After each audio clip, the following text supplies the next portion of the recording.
nice to really know that so we can respond.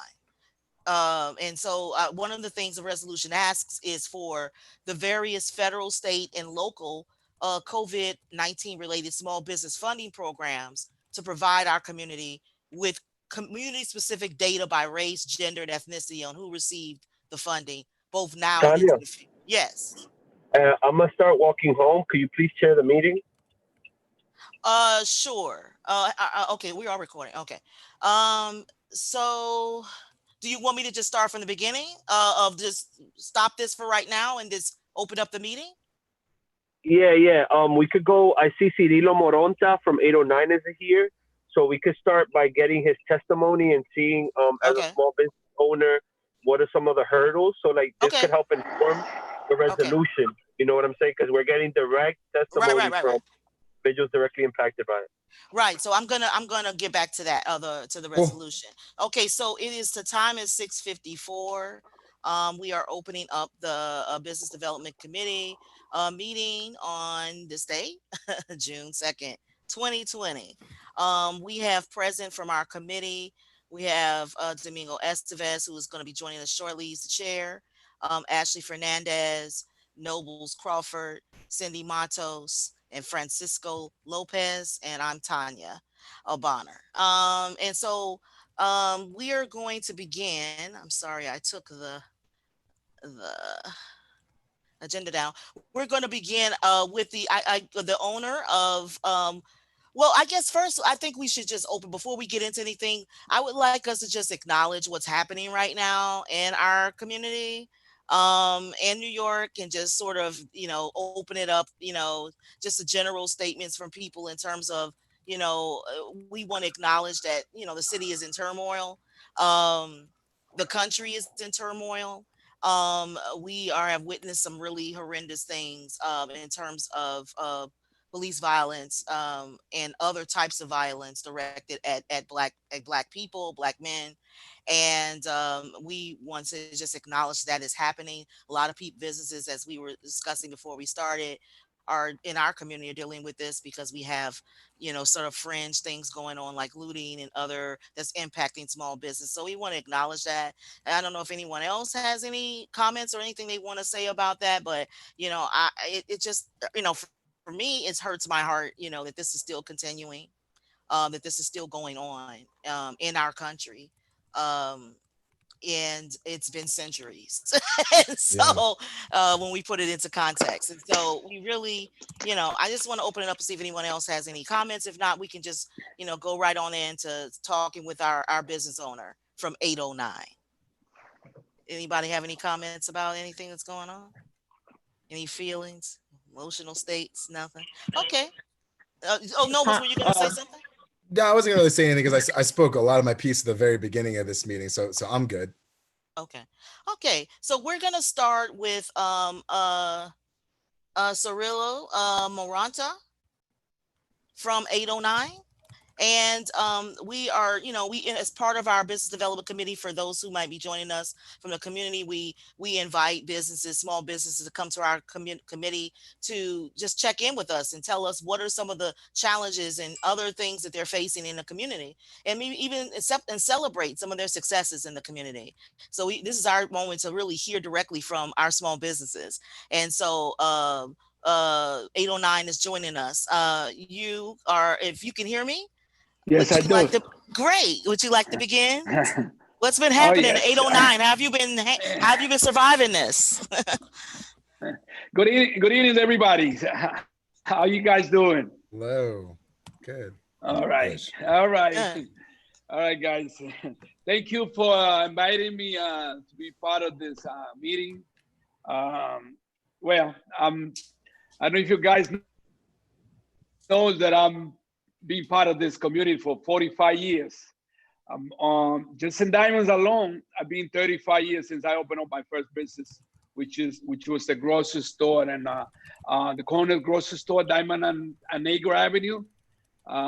When I moved in here, it was 1986. Then I moved into a restaurant business in 95, which I opened a Diamond restaurant, which is right next to the grocery store. And then I moved to moved to 809 across the street in 2005. So you know, guys, that I've been in the neighborhood. This is my home. I haven't been moving out of here for 45 years. So, and I'm planning to stay in my neighborhood. But things are getting a little rough. I would say this pandemic. Then let me put it this way. Me personally, I don't know if I'm going to be able to go to do what I used to do to you know, to stay in business, because to be honest with you, I don't think we're going to generate that money. I mean, the revenue that you used to do in order to keep up with the expenses, you know, the rent. We paying a very, very high rent, and you know, the city, I don't know what they're going to be doing without a space. I don't know how long we're going to be able to manage the way they want us to do it. You know, they're going to reduce our space.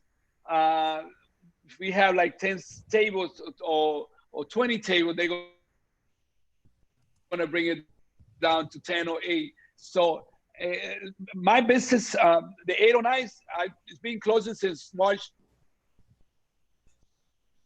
14th. I haven't opened that door, so I'm not able to do it. So I do want us to stay, like I said, I do want to stay in my neighborhood. I do want to stay in 809, doing what I love to do, which is, you know, being with my neighborhood, my people. But things are getting like a little concern me. It's concerned me a lot. I don't know if you're going to be able to go back the way I used to. So we have to see what's going to be next. You know, I'm waiting to see what's going to, you know, once they open up the first stage, which is I believe is June 8th. Then from there, 809 is going to be on the last stage, because, you know, since you guys know, I have a very large room, and I do a lot of, you know, private event. You know, you call them a birthday, wedding, political, you name it, and I get to do it over here in 809. But I'm not going to be able to be doing that for now. So I don't know when I'm going to be able to do that again. So in order for me to go to sleep, you know, like, right, it's concerned me a lot in this moment, a lot.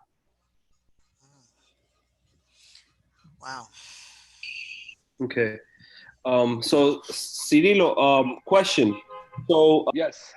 Tanya raised a great point and brought a great resolution forward, where we're looking to figure out ways of directly tackling a lot of the issues and concerns that you raised.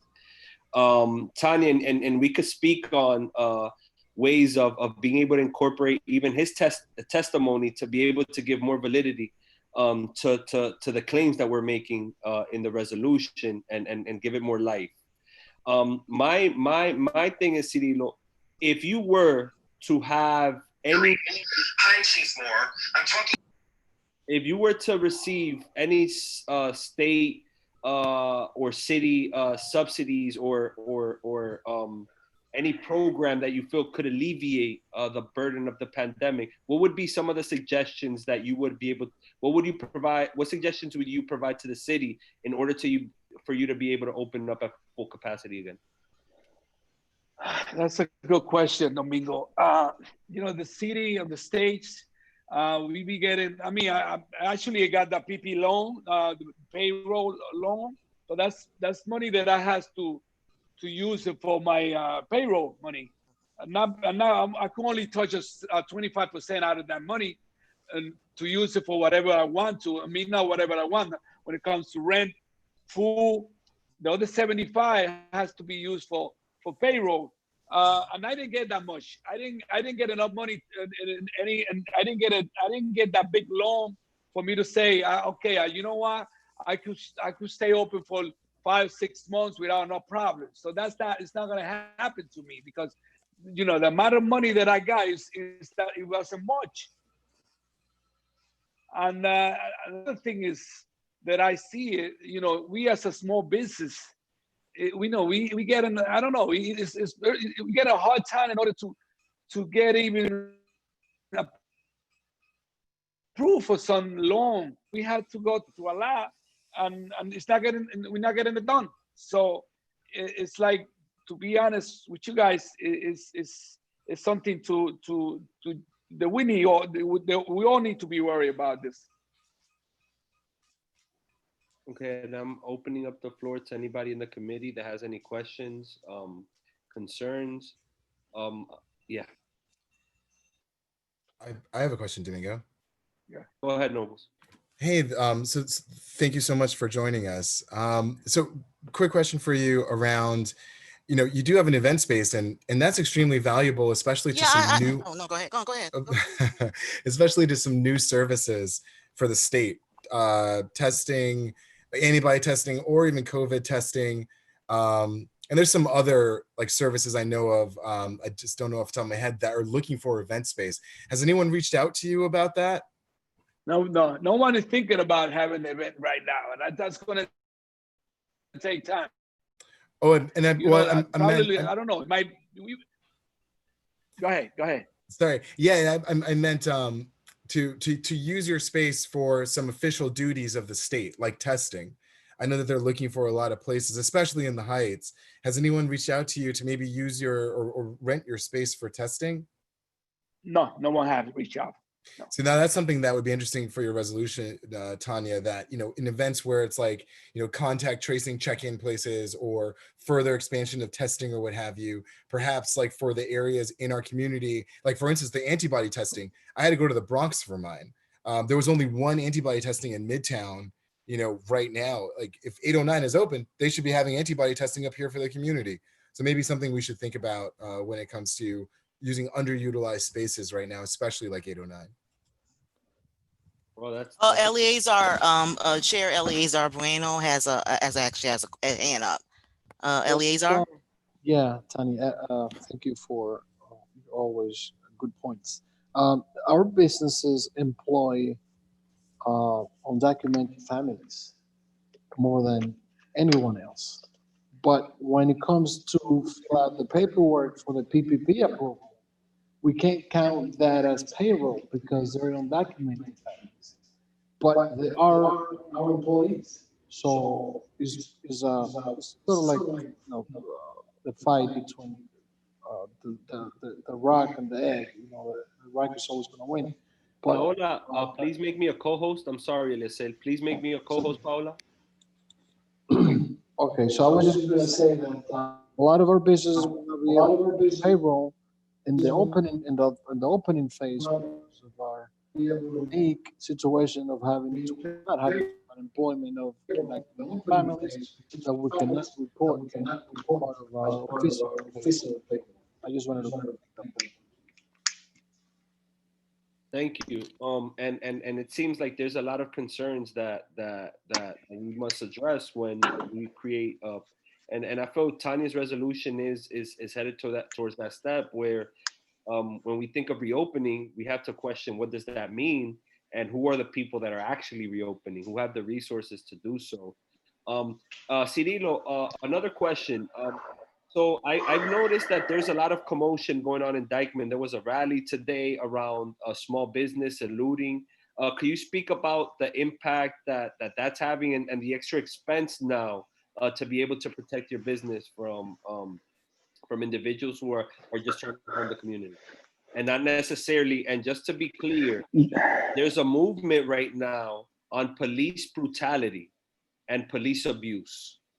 Right. And some individuals have used this to be able to, and I personally feel like these are professional provocateurs to divert from the message at hand, that there is a systematic issues happening that are impacting our Black brothers and sisters alongside other people of color.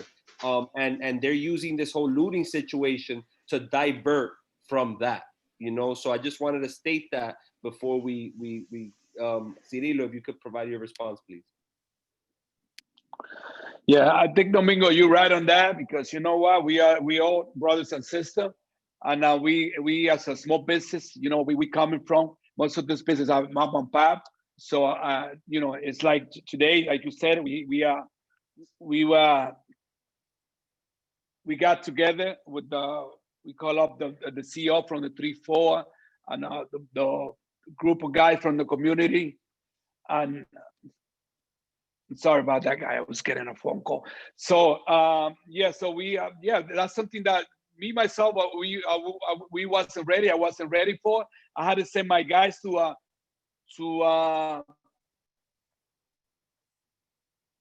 had to send my guys to Home Depot.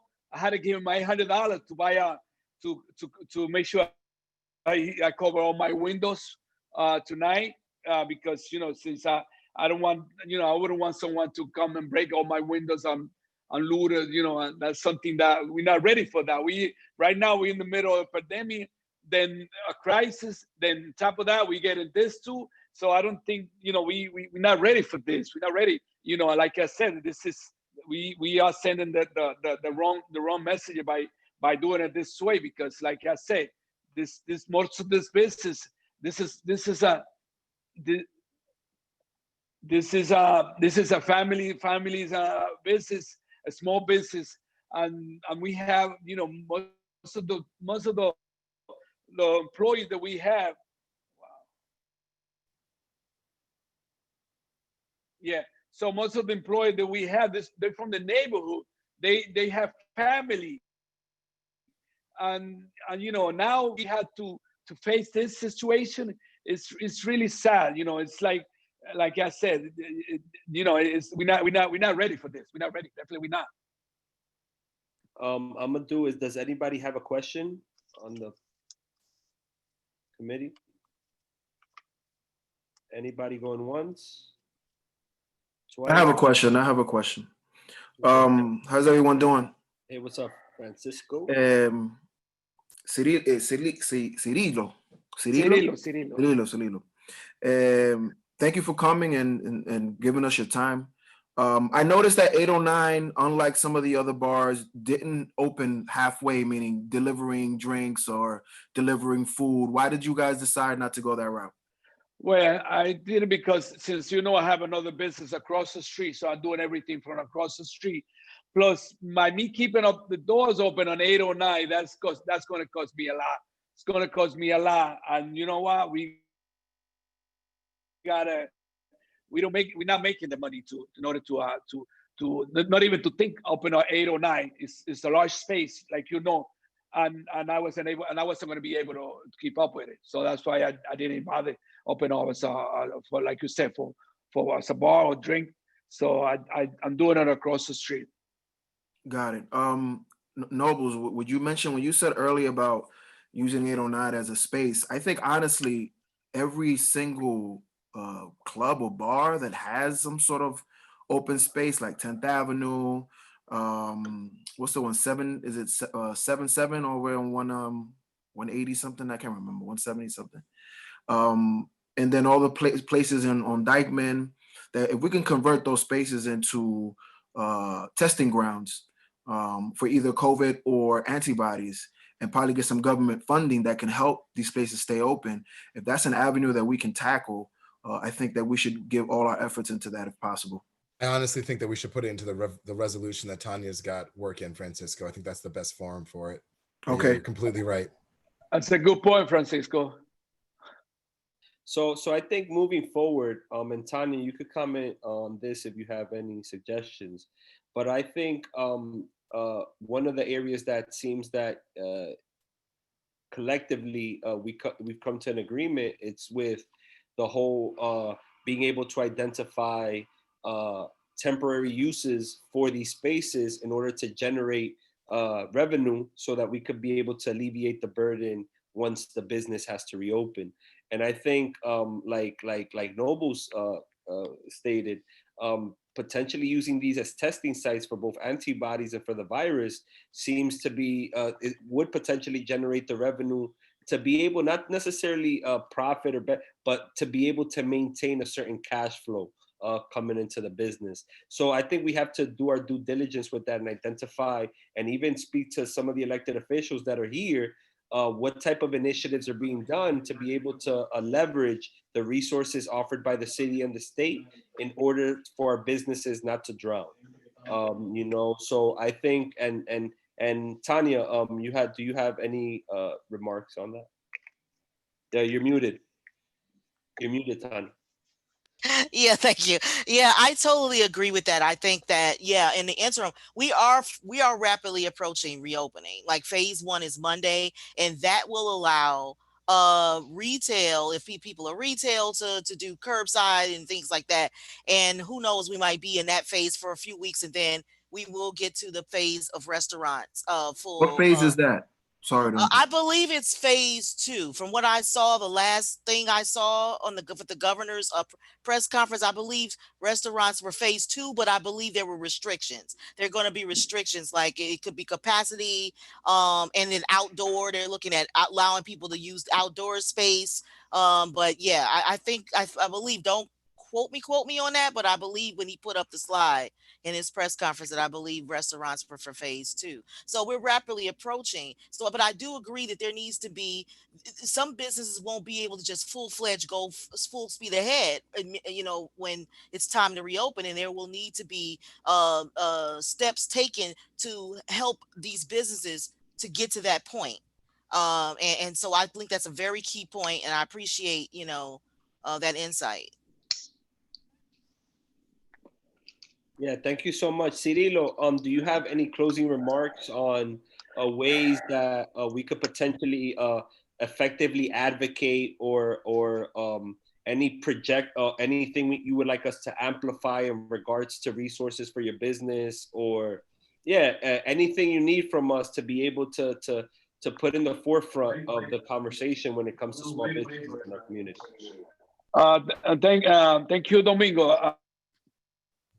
I think what you're doing right now, I think is like I say, I think you're on the right track, and I do believe that we're gonna get some resolution that will help us out, and for now, let's just wait, and let's just wait and pray that everything comes out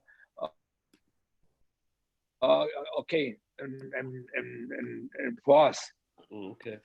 Domingo, I just wanted to piggyback with what Mr. Moranta said about the a lot of some of his employees being undocumented. I do have a legal question, and I hopefully maybe I know see that representatives are here from the council member's office that could probably answer that.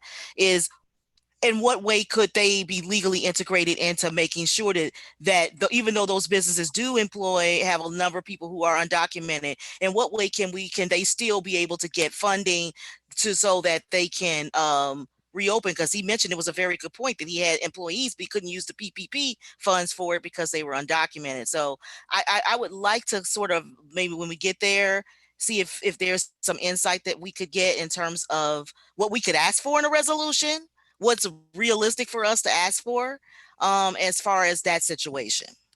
I think I raised that point. I think I raised that point. Oh, I'm sorry. Okay, yeah, no, sorry. it's okay. It's okay. I just wanted to say something quick. If the state or the federal government can allow TINs, which is the equivalent to a social security number, as an evidence of payroll, then that would cover it. Okay, so you feel being able to, because from my understanding, and luckily we have Angela here, who's been an immigration lawyer or has a very broad understanding of immigration. I feel like what's interesting to know, and what people have to understand, is you might be undocumented in this country, but you can incorporate a business, and once you get that EIN number, you can actually make money. You could become a millionaire and be undocumented, just so folks are aware of that. And Angela, correct me if I'm wrong, please. Yeah, no, that's right, Domingo. I mean, there's a interesting irony in that a business owner, no one asks for the status of a business owner. So you find these interesting situations with like landscaping companies, for example, out in the suburbs, where the owner of the landscaping company is undocumented, yet all of the employees are documented. And so that's a, you know, a unique aspect around the law. The ITIN number piece, Eliezer, I'm really happy you brought that up, because there is a bill as one of the stimulus package bills that passed in Congress. I don't think it passed in the Senate, that said that if someone can prove, can show they have an ITIN number, they can receive a stimulus benefit, but then would also benefit the small business owners. And the one thing that I also just wanted to share is that in the immigrants' rights movement, for years, we would tell people who are undocumented, get an ITIN number, pay your taxes through the ITIN number, so that when there is immigration reform, you can say, well, you know what, for the 10 years that I was living here, when I worked, I paid taxes. Now we're in a situation where we don't see reform coming, and these people may never get the benefit ever of the money they've been paying. Thank you so much, Angela. But that's what I'm trying to say. Like, there's ways around it, and it's just about understanding the laws and being able to make sure that our community benefits, and we find those gray areas. Because if corporations could avoid paying taxes, we should be able to help our people get the proper recognition. Cirilo, thank you. Thank you so much for being. Fortunately enough, you were the only the small business testimony today, because everybody is busy putting up the la madera. Right, the plywood, right, Yeah. covering the windows up. Yeah, everybody's covering their windows. We had Oscar from Locksmith, and he's like, Domingo, I'm trying to cover this up as soon as possible before night shift. That's what they're doing right now, this moment, right now. No, Sí. thank you guys. Thank you, Domingo, for inviting me, for being part of your team. And like I said, yeah, and the great thing is, just know that we're working. Tanya Bonner has a great resolution that we will make sure is reflective and that our voices are heard. Thank you so much. Thank you, though. Next up on the agenda, we have elected official updates. So I see here we have Evelyn Collado from Council Member Idanis Rodriguez's office. Evelyn, si tú quieres, if you want to say anything, any updates, I believe I sent you a few points on what resources are available to small businesses, and yeah, Evelyn. Hi, hello, hi Domingo. Hey, Thank how's it you, going? and hello to everyone. Thank you for for the invitation to participate in the committee meeting. Before I go into an update for the for current legislation for small business committee legislation at the council, I just wanted to mention a couple of things regarding what Cirilo was referencing to in regards to the loans.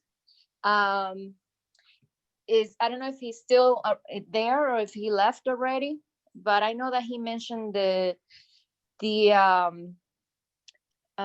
just the Paycheck Protection Program, but there are other loans that are available to small businesses that are not related to paychecks. Yeah. And Evelyn, he left because they're Okay. actually putting up the plywood in his business as we speak. He just took some time out and jumped into the committee. all right, so I'd like to know if if he has applied for the loans and have not received any loans, or if it's something that he has not tried to access yet, because there are there's some there's some loans that he will be eligible for, that I would like to hear more about that there are reports that a lot of businesses in our community are not being approved for these loans, but I'd like to hear more about what the situation is, whether they he applied and didn't get it, or if he's aware of of them. Okay. Give me 1 second. Give me just 1 second. Okay. And yeah, so basically it seems like we're going to have to start canvassing and figuring out what the current state of some small businesses are. I know, for instance, a lot of the feedback that I've gotten from the bank that has been uh, uh, a light in this darkness is Banco Popular. The highest percentage of PPP loan approvals that I've seen in the community is actually coming from them. And what I would suggest is that as a committee, we start looking into what are the role that some of these banks are having within our community. Are they just here for show? Are they just here to have an ATM? But a bank is supposed to provide more services to our community than just a storefront or just a quick access to their corporate banks. And that's something that I feel like we do have to question, because it seems like there's a differentiation in relationship when it comes to businesses downtown and businesses in Washington Heights and the uptown areas of Harlem, Washington Heights, Inwood, and the Bronx. So I think something to really start thinking about as a committee is, what role do banks have in our community? And is it just face value? What you see is what you get, so That's a good call out. yeah. So I think that's something that we have to start contemplating, because the recurring message that I keep hearing is, well, I didn't get it, but then you got a steakhouse downtown that got $25 million that they had to return. So there's obviously something not going on, that there's something wrong in that situation. Evelyn, are you back? Because if not, I'm Yes, gonna have to I'm move here. the agenda Yeah. forward.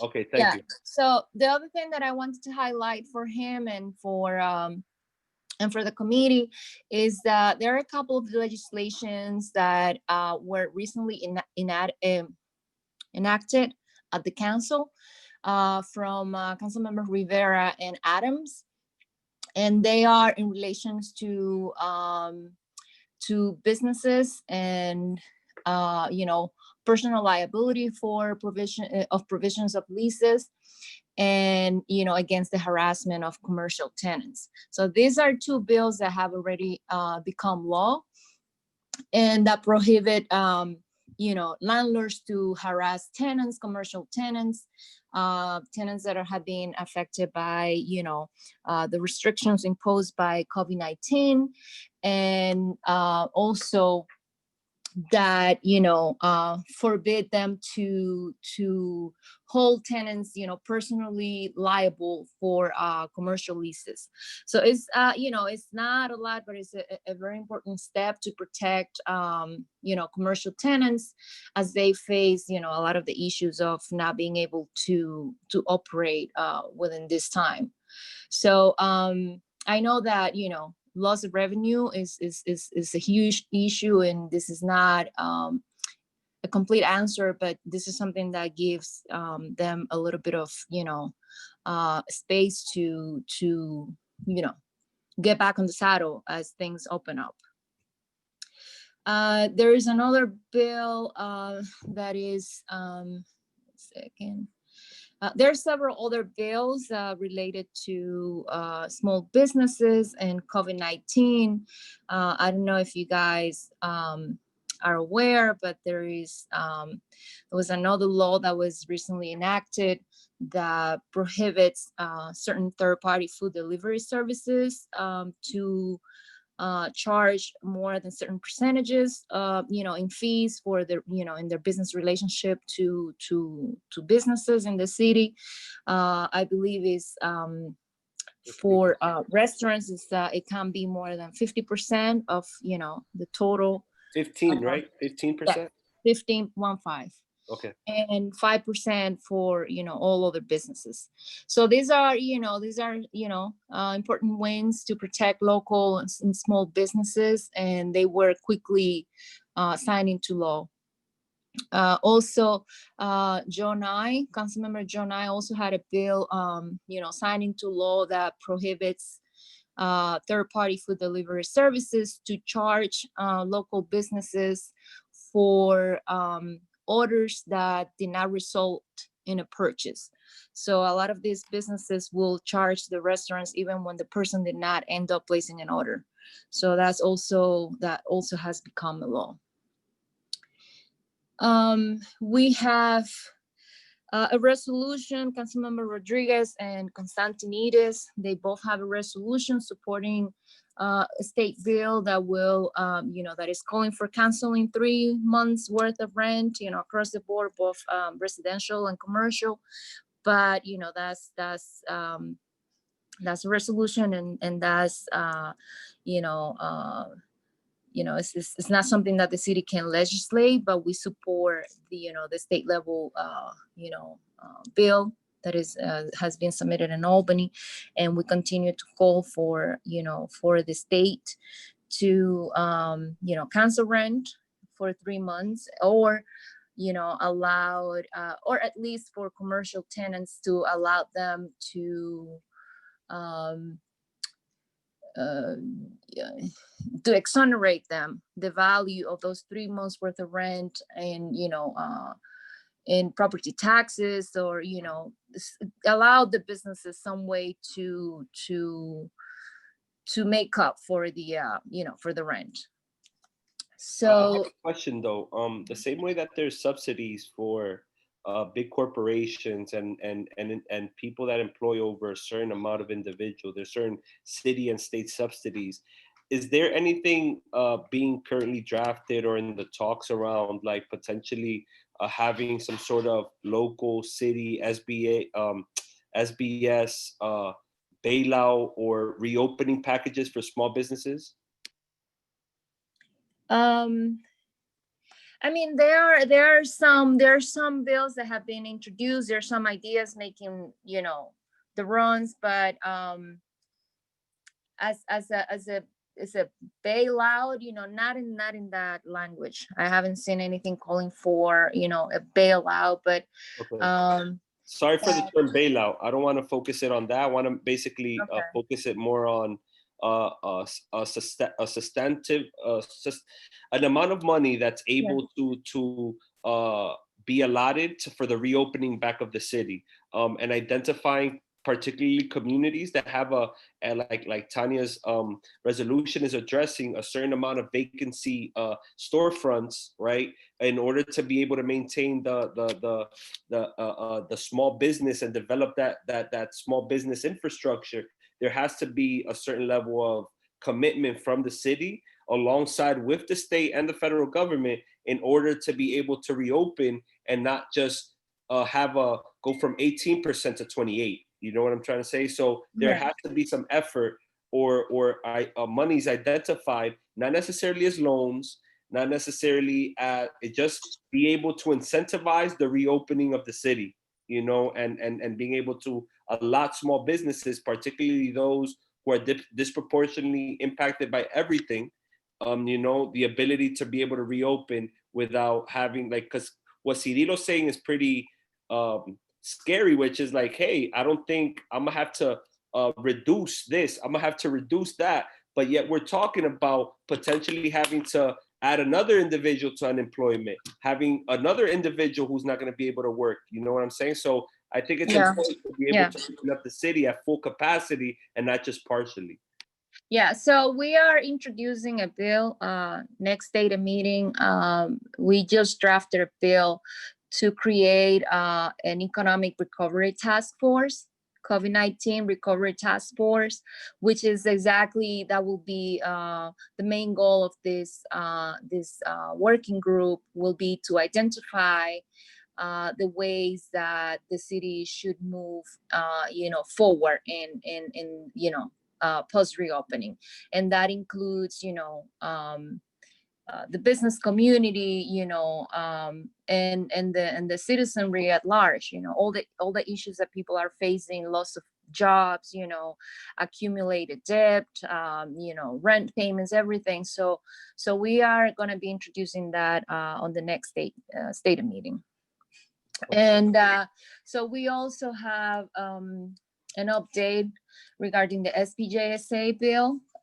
As many of you know, this is a bill that has been around for a very long time, and is currently being primarily sponsored by Councilmember Rodriguez, and it's very controversial, has a lot of pushback because of the industry that is trying to to,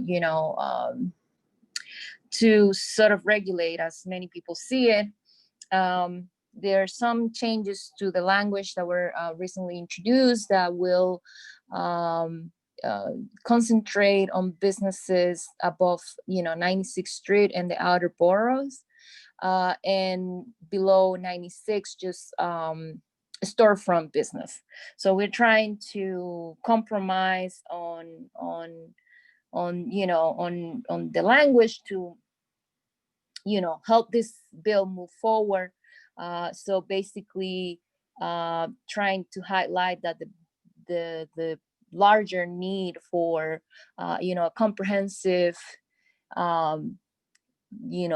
revamping of how leases are negotiated between landlords and commercial tenants mostly affects small businesses owned by, immigrants and middle class and working class New Yorkers.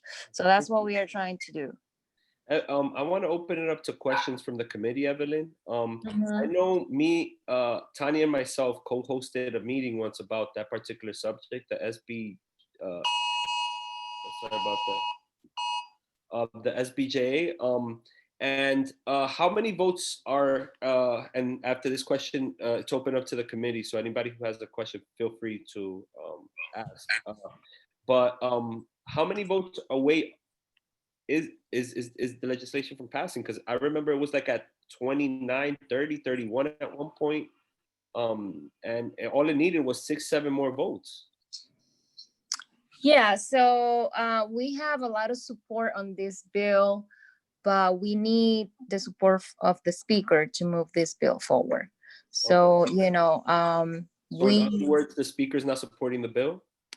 well, I'm not at liberty to say he's not supporting this bill, but it's obviously, it's not moving. It hasn't moved forward. Any support that we could get from the community boards or any organization, the local, small businesses, to put pressure on the council to schedule a vote for this bill will be greatly appreciated. But we have been, putting a lot of pressure with press conferences and a lot of events in order to highlight the need, especially now in the time of, of this crisis. I mean, small businesses are hurting a lot. And now with everything that is happening in the last couple of days, I mean, I don't know how much they can take. So I think it's an opportune time to bring it back up. I think this is yeah, a perfect time to give you the yeah. support that you all need to get this through. Yes. So You're we right. had, you're right. So we had a press conference a week ago, and that's basically it. I mean, this is just about, creating a more fair, a more like a more just, negotiating environment for landlords and leaseholders. And another thing that I was forgetting about the bill that is also being added to the bill is to create a pilot program for restaurants and some other small businesses like pharmacies to participate with city programs that offer discounts or certain types of services to seniors in the community that would allow them to sort of gain extra years to at least, like, so let's say a business that has been operating over 5 years in the neighborhood and is participating in this program with seniors, and the city will add a certain amount of years to the lease, 2 extra years or something like that, on top of the minimum 10 years that we have been asking as a minimum for businesses in good standing. Okay. Evelyn, I had a quick question. My Mhm. question is about penalties and fines. Is there something right now where is there a temporary hold on these penalties and fines? Or is that something, because as people start to open back up, then other activities may begin in terms of inspections and things like that. Is there something that has been discussed in terms in terms of that, or is that something that, you know, we should be considering or thinking about? Temporary suspension of fines or something? Oh, you mean for Small penalties for business, yeah, businesses? yeah. Let's say if they get an I inspection and fines and people Yeah, pop in, that kind of thing.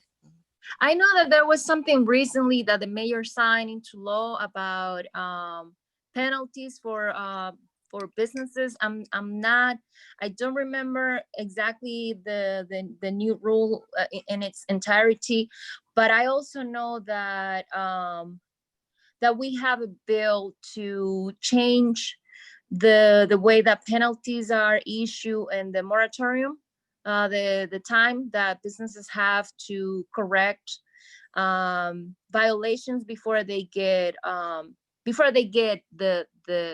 penalty.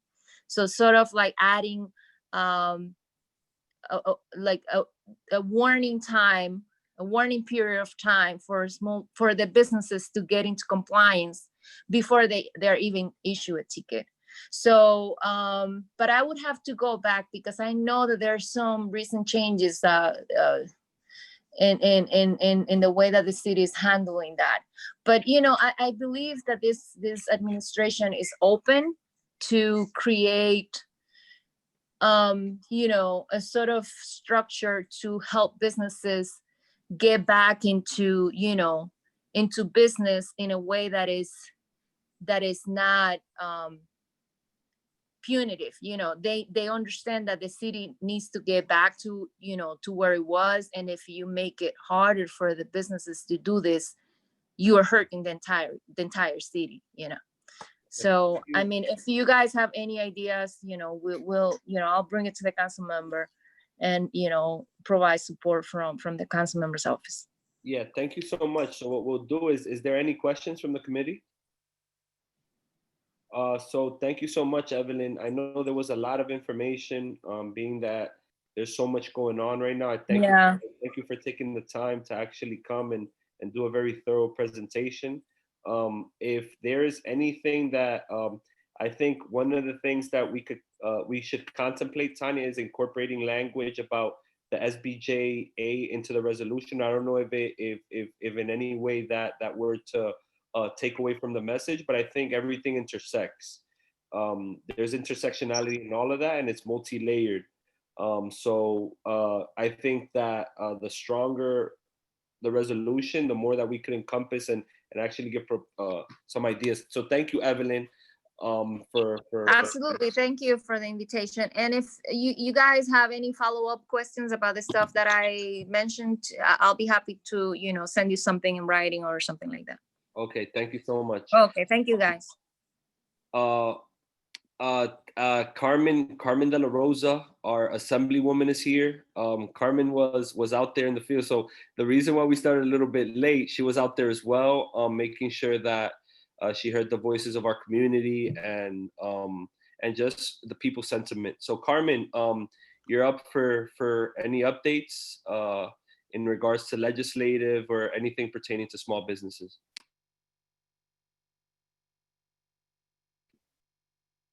Carmen?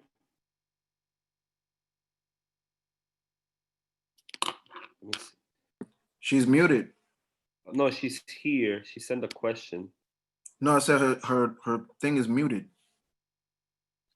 Okay. She's muted. She's muted. Carmen, can you hear us? Can one of y'all unmute her? We can't. She has to unmute herself. She has the as a panelist. She can unmute herself whenever she wants. Be able to Oh, there speak she now. goes. There she goes. Carmen. Hello? No, she's on, but she's not. Let me see. Hold on. This is Orlando, by the way. How are you, everybody? Okay. I'm Hey, Orlando. with her account though, but she's on as well. She said that she was on. Yeah, I see her here, but I don't see her in the attendees. She's a panelist. She's there. Oh, Carmen. Unmuted her just now. Hello, can you hear me? Oh, yeah, there you go. All right, sorry, I don't know what's going on with this because I can't see myself in this thing. Zooming is the new standard, man. We got to get used to this. Yeah, all right, hold on. Okay. All right, you see me? Yeah. Okay, I got a little bit thrown off because Orlando's down there with my face, and I'm like, wait a minute, that's me. Anyway, thank you for the invitation. And hi, Mia. Can I do this call? Thank you. This is my daughter. She's like, I just got home, and she's probably like, more work? Yes, more work. All right, let me do this call, okay? So thank you for having me. Yes, we were out there not only listening to the sentiments of the community, but also as somebody who grew up on Post Avenue, where we were today, as somebody whose father came to this country to open up a bodega in the Bronx when the Bronx was burning, and was one of the first Dominicans to do that at that time. You know, I really do understand what the value of $1 is when it comes to opening up a small business. And it just broke my heart to see the images that we saw last night in the Bronx. I think that is important for us to recognize and acknowledge what is happening in America is not okay, and that we are not okay because of it. And unfortunately, you know, we have this curfew imposed. I have my feelings about the curfew, but one of the things that I was so happy to join the community on tonight is calling for us to not destroy our own businesses. We have to support our own small businesses. We have to uplift them. And I think that that's the goal collectively. And so I'm happy to be here tonight. Let me start by telling you the things that I'm not happy about. And I'll tell you some of the things that I think are helpful. What I'm not happy about, the rent package that we just passed. I voted no, and I feel like I need to explain why I voted no. The rent package that we just passed last week in the legislature will only help 50 to 60,000 New Yorkers. And while it is some money, and in this time of really, really hard economic times, you know, helping 50 or 60,000 New Yorkers is better than helping no New Yorkers. But I honestly feel that I'm personally tired of settling for the crumbs that are put on our tables, and not being able to deliver for our communities robust packages of legislation that is actually going to prevent evictions. The package of legislation that was passed is basically based on rent burden and AMI. And so basically what it means is that before COVID, your household was had a rent burden. So let's say your household had a rent burden of 50%, which is what we see in Upper Manhattan is the rent burden for tenants. This package, this legislative package based on what your AMI is, will restore you back to the 50% rent burden. So we're passing legislation that restores rent burden. And for me, that does not equal relief. That just equals like basically so that you're not in the negative, right? But that doesn't, for me, mean that going forward, you will have the ability to pay rent. In addition, it did not cover undocumented immigrants. And we understand that there's restrictions from the money that we're using because there is money that is coming from the federal government. But I believe that there are work throughs in order to include undocumented immigrants. And it also did not cover people who are not traditionally employed. And the burden of proof was on the tenant. So you had to prove that you lost your income. And the money's not coming to you, the money's going directly to your landlord, who can then turn around and evict you anyway if you owe more than 30%. Remember, we're not making people whole. We're just saying we're restoring you back to your rent burden. And so that means that you're responsible for that other half of the rent. Where in this law does it say that once your landlord receives the rent, that you're off the hook and that eviction notice is not gonna come through? Nowhere. And so I couldn't in good conscience vote for this legislation. It was a very hard vote for me because I do believe that in this time of economic hardship, we gotta help people. We have to help them. And if one constituent in my district receives $600 a month for 3 months, it's better than $0 for 3 months. But I just feel that as a whole, if we're not in this together and we're not holding the line together, we're gonna continue to settle for crumbs. And so obviously bringing it back around to small businesses, this had nothing in there for small businesses. Small businesses would not qualify for this rent relief. And so for me, that was a big no-no. I think that we still have, well, I don't think, I know that we still have not addressed the issue of commercial rents during this pandemic. We know that that's the #1 issue right now. I've had several conversations with Cirilo Moronta, as you know, who owns 809. And Cirilo was in a hole before the pandemic hit because Cirilo was paying $30,000 a month for the rent of 809. And how could he possibly, without making any money, continue to keep his doors open, right? And we're not putting packages of legislation together that is actually bringing a relief that will help him to come up from the hole he's in and then stabilize, right? And so I'm disappointed in that. I'm gonna keep working on that. We also haven't done anything around the interruption insurance, which I thought was a big issue. And I really thought we had some momentum to get it passed. So basically, for those of you that don't know, interruption insurance is an insurance that businesses take out in case of interruption. And pandemics are specifically prohibited from interruption insurance. So businesses cannot go and recover from the insurance they pay monthly if it's based on a pandemic. So we were trying, Bobby Carroll, my colleague from Brooklyn, has a bill that includes pandemics as a reason for paying interruption insurance. And so that members could get some relief from their insurance companies. That bill has not moved. We engaged with the bid around Grubhub and all these delivery apps, which have wreaked havoc on our restaurant industries up here. We're talking to a group of small businesses about the issues there. I know the city did something. It capped them at 15%. I think that still wasn't sufficient. I think more needs to be done because really those apps, it's kind of like the Ubers of the world to the taxi industry uptown. They're really sort of taking out most of the equity that is coming in through the delivery systems. And so, those are three areas where I think we still need to continue to work. I'm going to continue to bring my voice forward. I'm not on the Economic Development Committee, but I am on the Banks Committee. And so we're looking at that as well. Banks are a huge part of this equation, sometimes a huge part of the problem. We know that our small banks were screwed in the first round of PPE. We're hearing that it's a little bit better with the second round, but I'm sure that there's still a lot of businesses that haven't been made whole. And so, as far as what has been done and what could be done, and I don't know if you guys already know about this, but I'll just tell you, and if I'm repeating myself, just tell me to stop.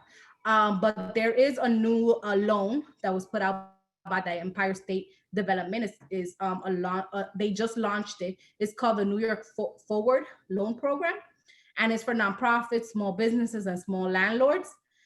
They're accepting pre-applications now for the regions that who have not yet reopened. So this is something that New York region can apply right now. We know that New York is set to reopen next week.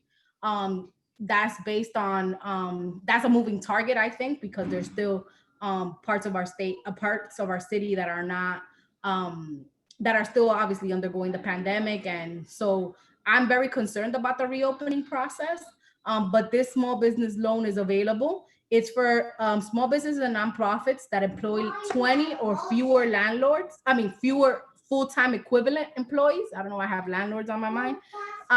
Small businesses that have a gross revenue of less than $3 million per year, or nonprofits that provide direct services and have an annual operating budget of less than $3 million, and have not received either the SBA PPP program or the SBA economic injury disaster funding for COVID. So this is basically a law that is for those businesses that have been excluded from those funds. And in addition to that state pot of money, there's also a state pot of money that was put together by the state comptroller, and he announced $50 million towards a small business relief job retention. And it's available for New York businesses with no loan minimum, but a maximum set to $350,000. 25% of the loan is targeting women and minority-owned businesses. And basically it's for businesses that, businesses who apply for the PPP can apply for this loan as well. And it's part of the $484 billion relief package that was included from the federal government. And so that's sort of where we are as far as these two funds of money, pots of money that exist. Something else that I've been working on that looks to help workers, and I think that workers are a big part of the workforce and our small businesses, is the excluded worker fund. So State Senator Jessica Ramos and I introduced legislation called the mark-to-market tax. It basically tax capital gains for billionaires in our state that haven't been taxed before.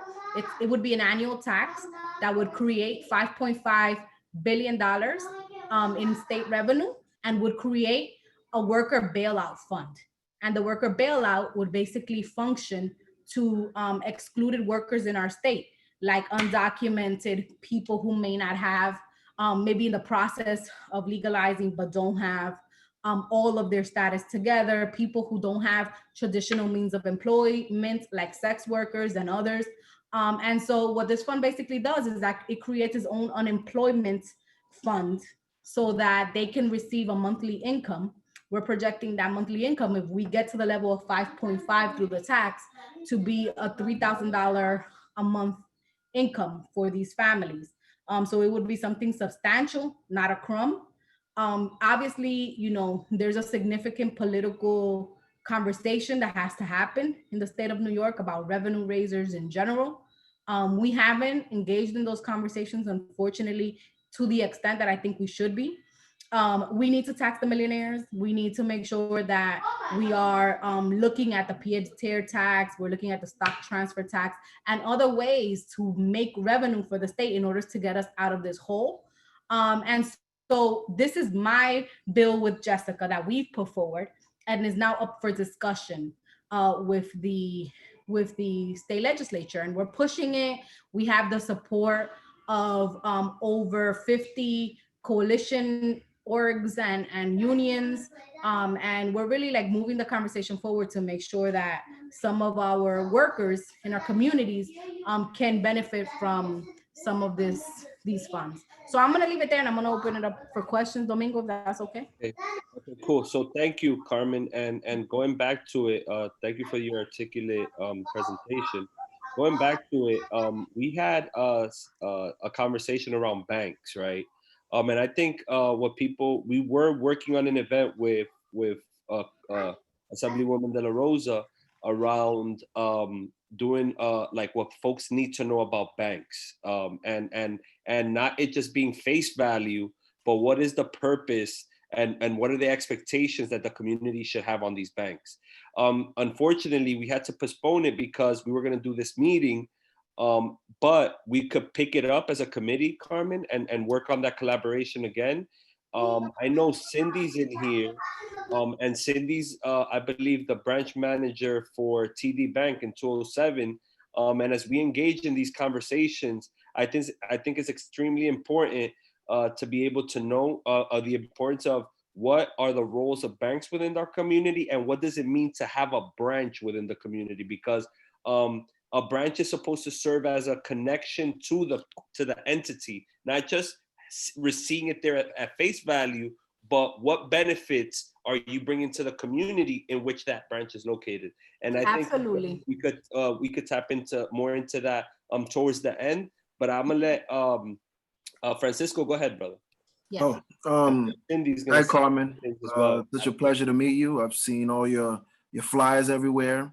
I'm glad that you are representing us the way you are. You was talking about all these different ways that we can tax and raise money and funds for future issues with pandemic and small businesses.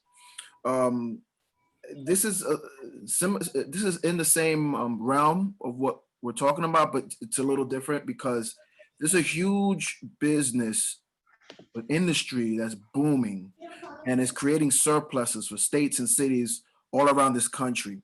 And it's a touchy subject because depending on where your moral being is, it might be something you're in favor or not in favor. But cannabis, that's something that we at some point are going to have to tackle.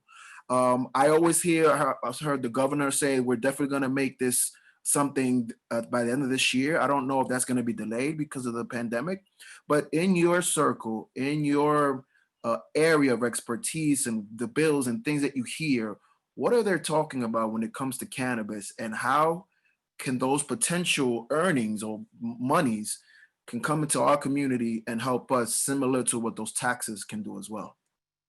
Thank you for the question. And it is a touchy subject, not for me personally, but for many. I think that when I think about cannabis, we got to split the conversation in three ways. The first bucket is education. We got to educate our community, because I will tell you this.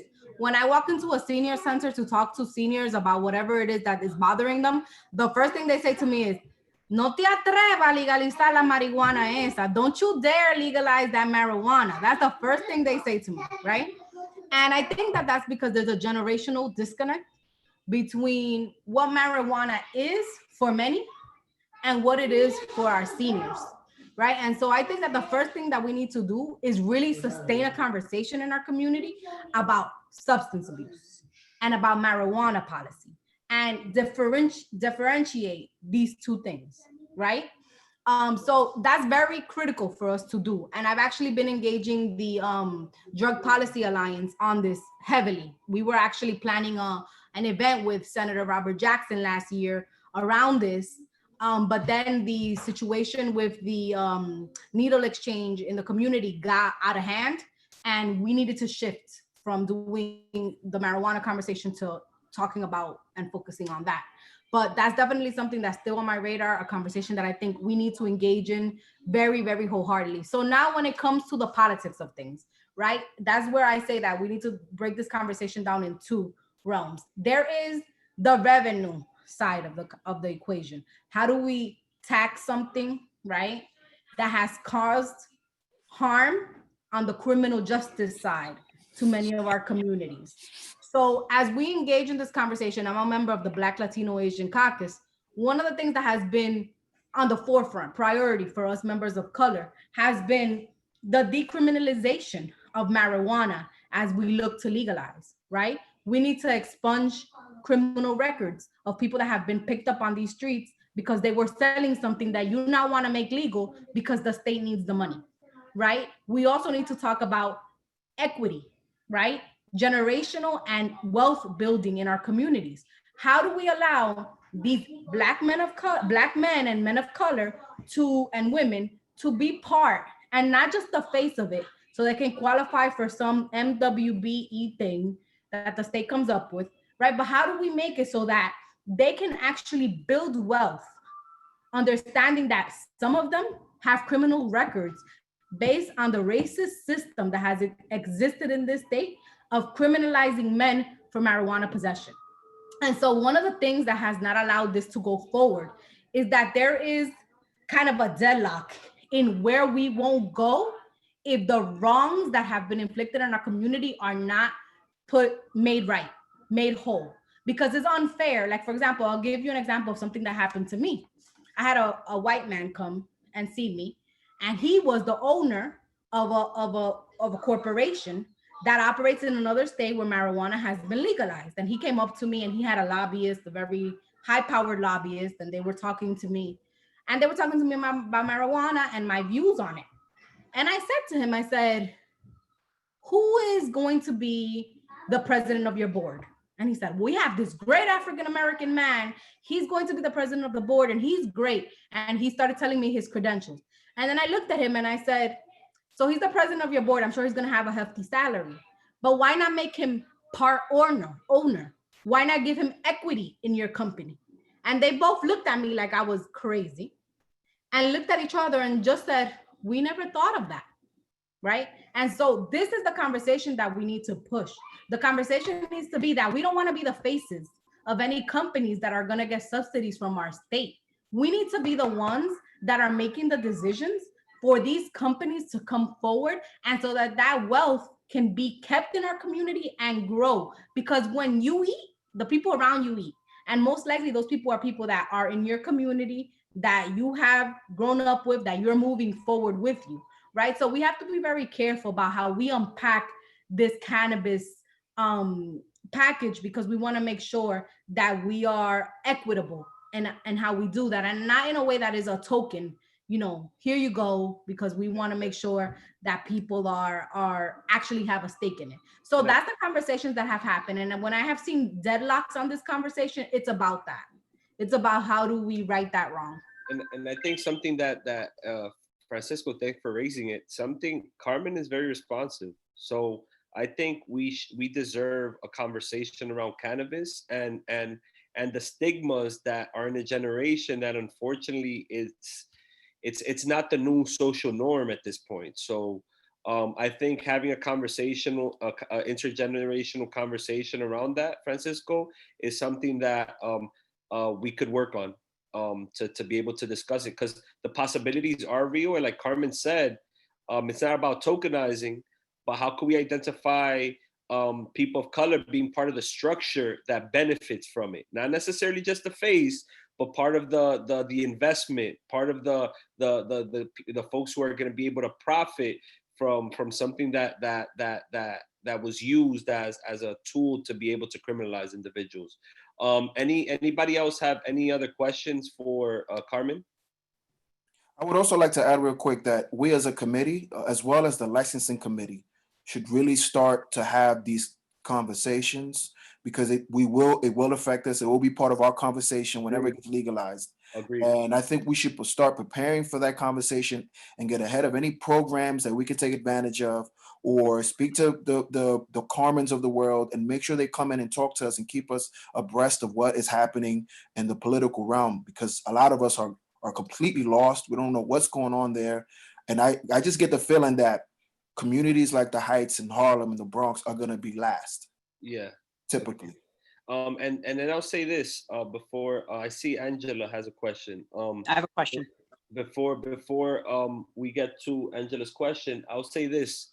At the end of the day, if we have individuals that could advocate the way Carmen broke it down, the question is, how do we back that up? You know what I'm saying? How do we make sure that she's not targeted and that there's a smear campaign meant to persuade a lot of the elderly? Because I understand, like, the elders are a big voting bloc in the Heights, but unfortunately the it's changing. Like, Washington Heights is not what it was 5 years ago. Imagine still being able to maintain certain stigmas that are not necessarily prudent to the times. But yes, Angela.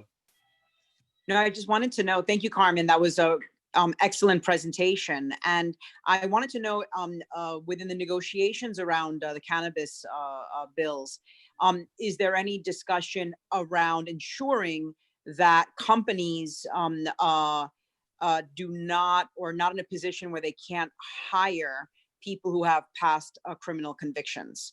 Oh yeah, I know it's come up in other states, and that, you know, because I mean, it's a disgusting irony that someone who actually has the expertise in this, and probably has even greater expertise because they had to do it in the way that they had to get it done through the informal sector, but that then they can't get hired by the quote unquote, you know, legitimate companies because of a past conviction. Yeah, absolutely. That's tied into exactly what I explained. Those are the type of things that we need to make sure are not happening, right? We need to make sure that you're not going to be in some back room somewhere strategizing how do you move this product because you have that experience, but you're not being compensated for it, or you're not being acknowledged. And worst of all, than all those things, you don't even have the opportunity to have the equity.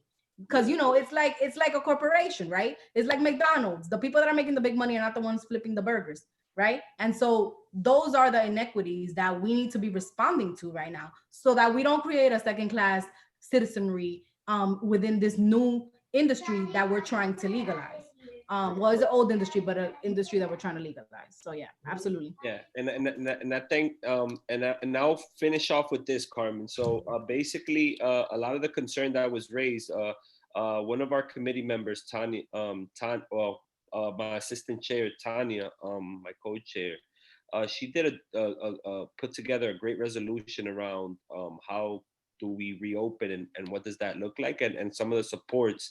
And I think, Tanya, if you're in agreement with that, another key element to it is are we holding banks accountable for the face value that they just keep giving our community, which is you could come cash your check, you could come visit our ATM, but are you really supporting small businesses? Are you developing relationships where you bringing in, it's okay that the loans, and I believe, Christina, you work in a bank as well, if I'm not mistaken, no? Actually, I don't work in a bank. I work above the bank. Similar names. I work for Neighborhood Trust Financial Partners. So Okay. the credit union is on the first floor, then we're on the fourth. So I'm a financial coach. Oh, So perfect. it's a little bit different, but Thank you. But no that's something problem. we could tap into moving forward. But banks, how do we hold them accountable? And Tanya, one thing that we could incorporate is what does it look like to work with a community beyond face value? And that's something I think it's a resolution within itself. Yeah, that's one of the things I guess I was getting at, but you're definitely right. It could be refined, and one of the resolves we ask about, we do mention that request that SBA lenders, federally insured banks, credit unions, and others in our community, that they increase their outreach efforts to our communities, to ensure equal access. Yeah. And also focus on what equal access looks like. Like, are we currently engaging our local small businesses with low interest loans during the pandemic? Are we informing them of what is available, what the banks are offering to be able to help them relaunch or restart their businesses or reopen their businesses, you know? So I think it's extremely important. And Carmen, now that I have you here, the committee will work on that.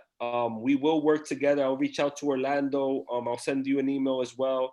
I'll CC everybody in the committee so that we can move forward on the conversation around banking and being able to develop the standard of what banking within our community should look like and what's the expectation. The other conversation happening on the state level that I think is interesting, I still got to learn more about it, but is the conversation about the public banks, and creating a public bank in New York.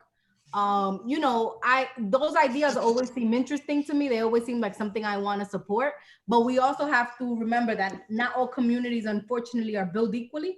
So when we bring in a new product like a public bank, you know, how do we make sure that the redlining that existed in the past, right, doesn't continue to kind of rear its ugly head when it comes to our communities? And I know that not all banks are created equal. So, you know, I think that it's important for us to have that conversation as well. And I look forward to engaging with the committee in however way you guys see fit. I'm a resource. I have a lot of information in my mind. But I also love to read on this stuff because I'm on the committee. So if I can ever be of service, just call on me. Thank you so much. I think Sally Fisher had a question, just so you know. I just promoted her to. Oh, good. Okay. Yeah, she has. Sally, you could unmute yourself and ask Carmen. That's going to be the last question before we move on. Just an update on the agenda. Unfortunately, Frank from the Bodeguero Association is not going to be able to be here because, as you know, everybody's just, the Bronx was hit hard and everybody's just getting their businesses ready. So to be able to avoid any future instances of looting. So Sally, close it off, please. Okay, hi Carmen. Sorry I was late. I missed most of your presentation because I was at the Columbia COVID community update. I wanted to know, in your other life is working on mental health, who is studying the mental health and public health implications of the legalization of marijuana? Yeah, that's a great question. I would say that at this point, as a committee on mental health, we have not gone there yet. There's a separate committee that has started to look at marijuana, which is the Committee of Substance Abuse and Alcoholism, simply because there is this worry, right, about substance abuse and marijuana legalization. And some of the members had continued to bring this up, even though we know the correlations of addiction and marijuana are very diminished. So that committee has started to look at it. I think it's an important topic for us to look at. We know that there are people who have severe mental illness that use cannabis to treat some of their illnesses. And I know that that is something that is known and documented. But we haven't really done that work as a committee just yet. But I think it's a good area for us to start looking at. Great, thanks. One of these days, I want to have a long conversation with you about what's going to happen to the mental health system once this COVID is over. Thank you, Sally. Okay. Thank you. I would encourage you to connect via email and follow up with Carmen directly. Now, moving forward, Carmen, is there anything, any closing statements, anything you want to put on our radar that we should be looking at this time?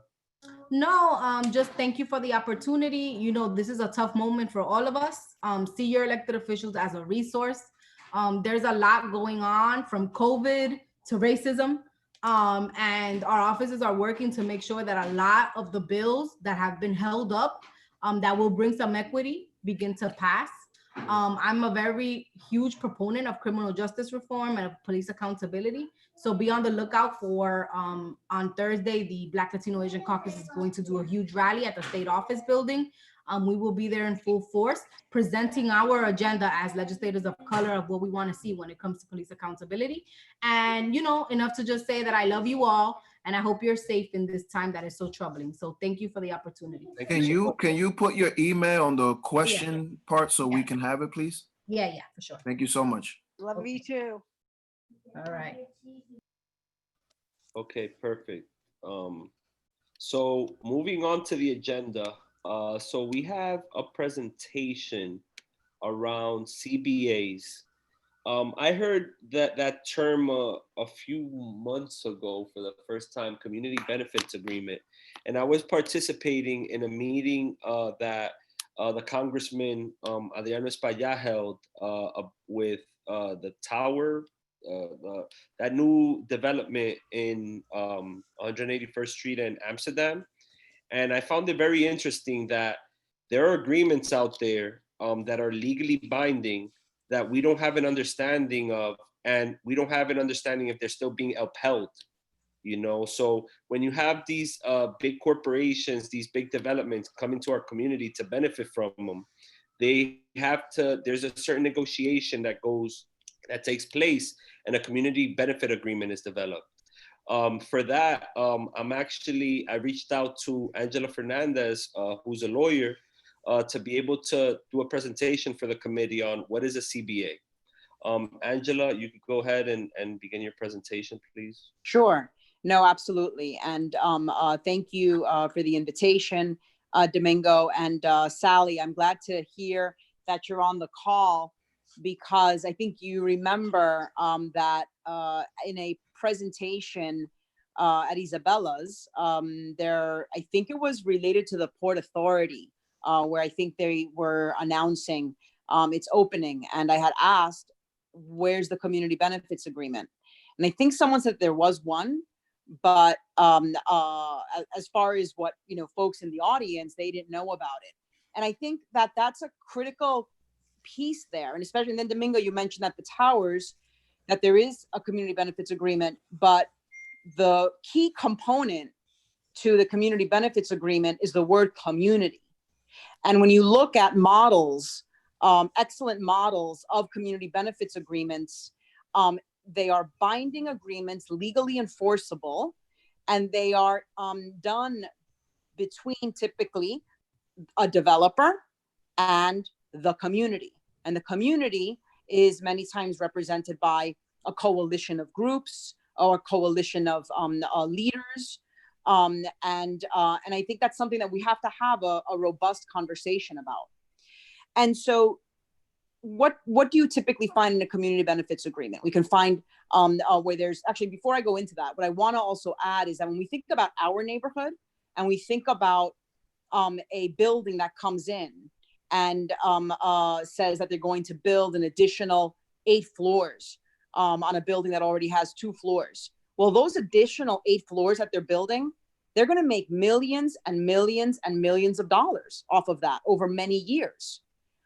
So what benefit is the community getting for essentially giving them permission to do that? And that's why the best community benefits agreements are negotiated with the community at the table. And I'm sure some of you have heard this this quote. It's a quote from I believe a congresswoman, where she said, "If you're not at the table, you're on the menu." And unfortunately, I think we have been at risk of being on the menu in our community. So one of the things that a good community benefits agreement would have is, for example, workers that their pay is a living wage, that they are hired locally. Additional pieces that I have seen in strong community benefits agreements are where the developer agrees to pay for a study to understand the recreational needs of a community and also fund whatever the study produces, which could be certain equipment in parks, creation of parks, creation of a community center that people can use. One of the things that I wanted to do a little bit deeper dive on is what's considered the largest community benefits agreement in the country. And this was agreed to in December of 2004 in Los Angeles. And so I'm going to just read off a couple of the details because, I mean, ultimately in the end, when it comes to community benefits agreement, we can decide what that is. It doesn't have to be just one way. But for this one, it was the building of the Los Angeles airport. And so a binding contract between the entity that was managing the Los Angeles airport and a coalition of organizations and labor unions signed this agreement that had in it monitoring of the agreement and checking to see if the agreement was being enforced during certain times. And so one of the things that they included is benefits for the school districts. That was negotiated in a separate agreement. So it's something I think really important. We know our schools are under-resourced. And if a developer is going to come in here, then we need to put that on the table. Secondly, in this one, it had $15 million in job training funds for airport and aviation related jobs. Another one is local hiring, giving priority to local residents and low income and special needs individuals to be hired. Funds for soundproofing affected schools and residences. I mean, this is something that is extremely necessary when you have an airport that's expanding to pay for the soundproofing in people's homes and in schools. Retrofitting diesel construction vehicles and diesel vehicles operating on the tarmac to curb air pollution. Electrifying planes at the gates to eliminate pollution from jet engine idling.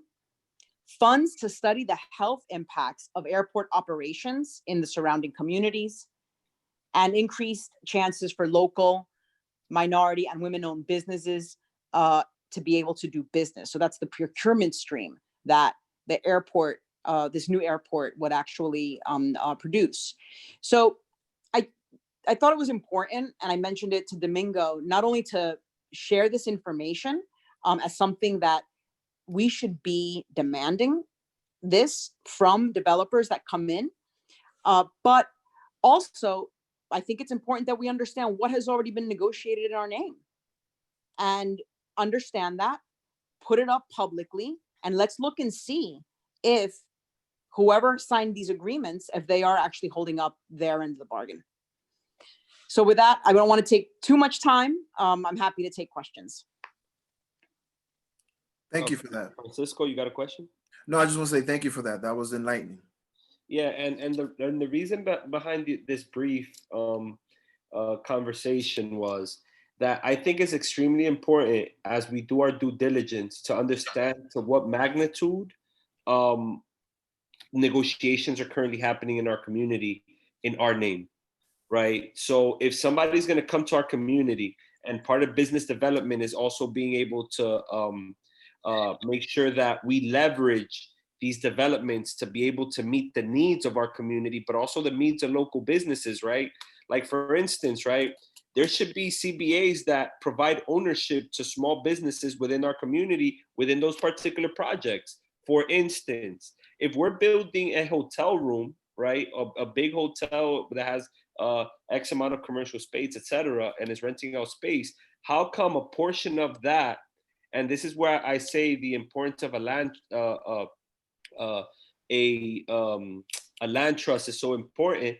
When these development comes into our communities, there has to be a portion of that investment that goes back into the community. How great would it be to have one of our doctors have a space that they own within these projects? And I think it's important to note that we have to start thinking, and Carmen spoke about that.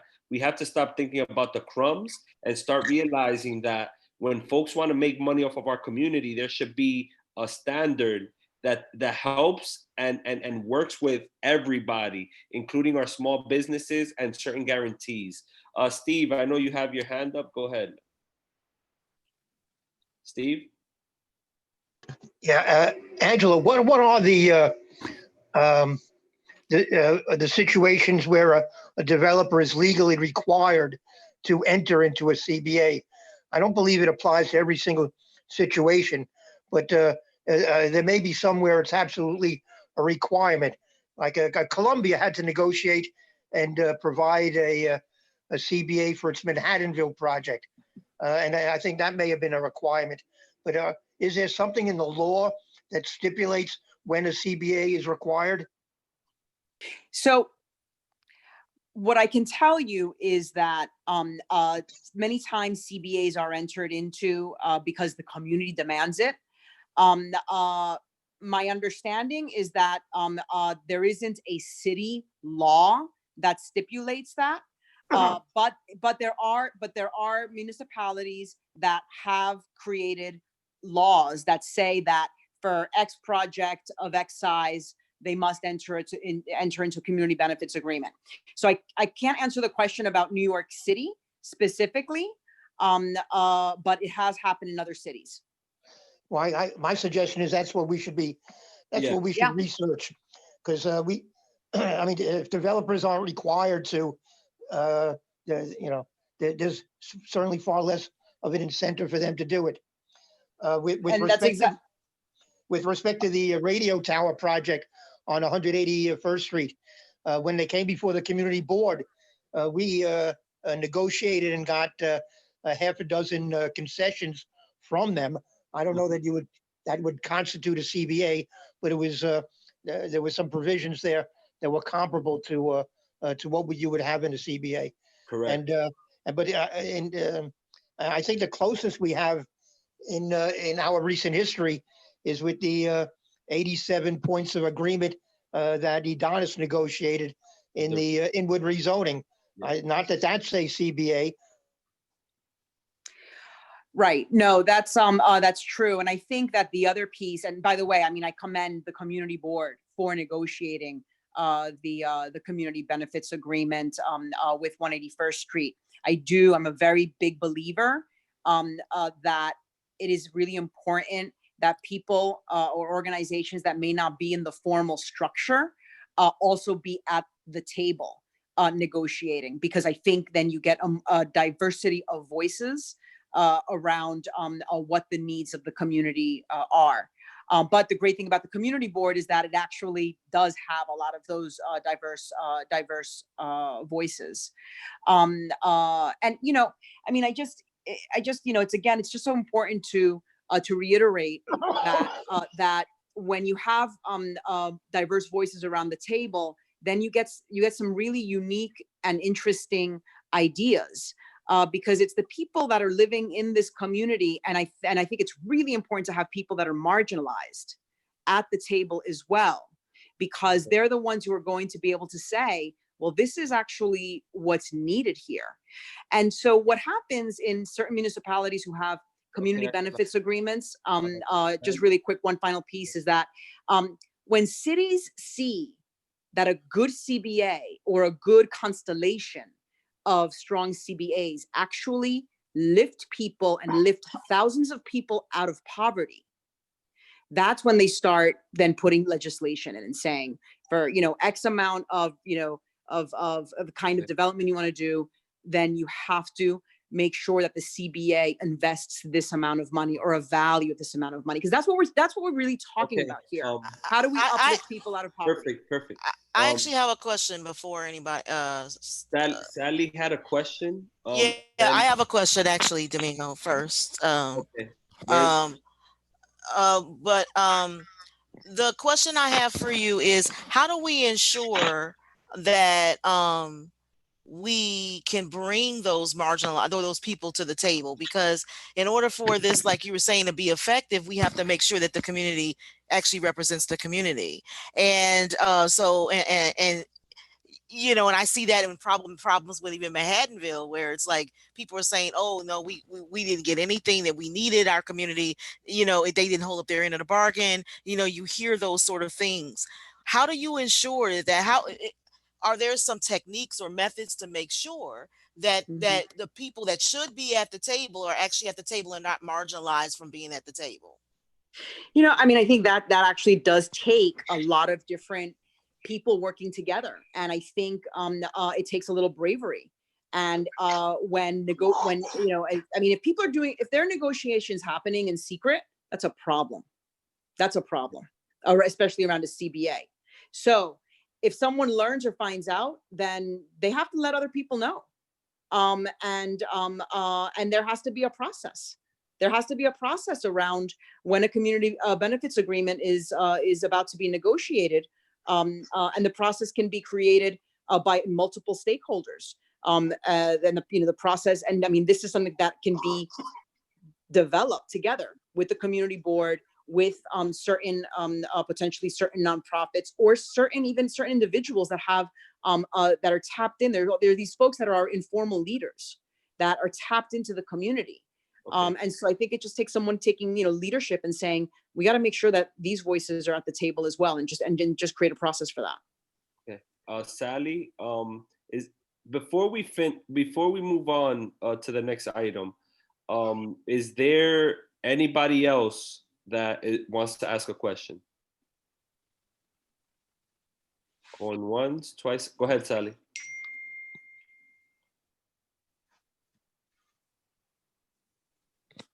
I can't hear her.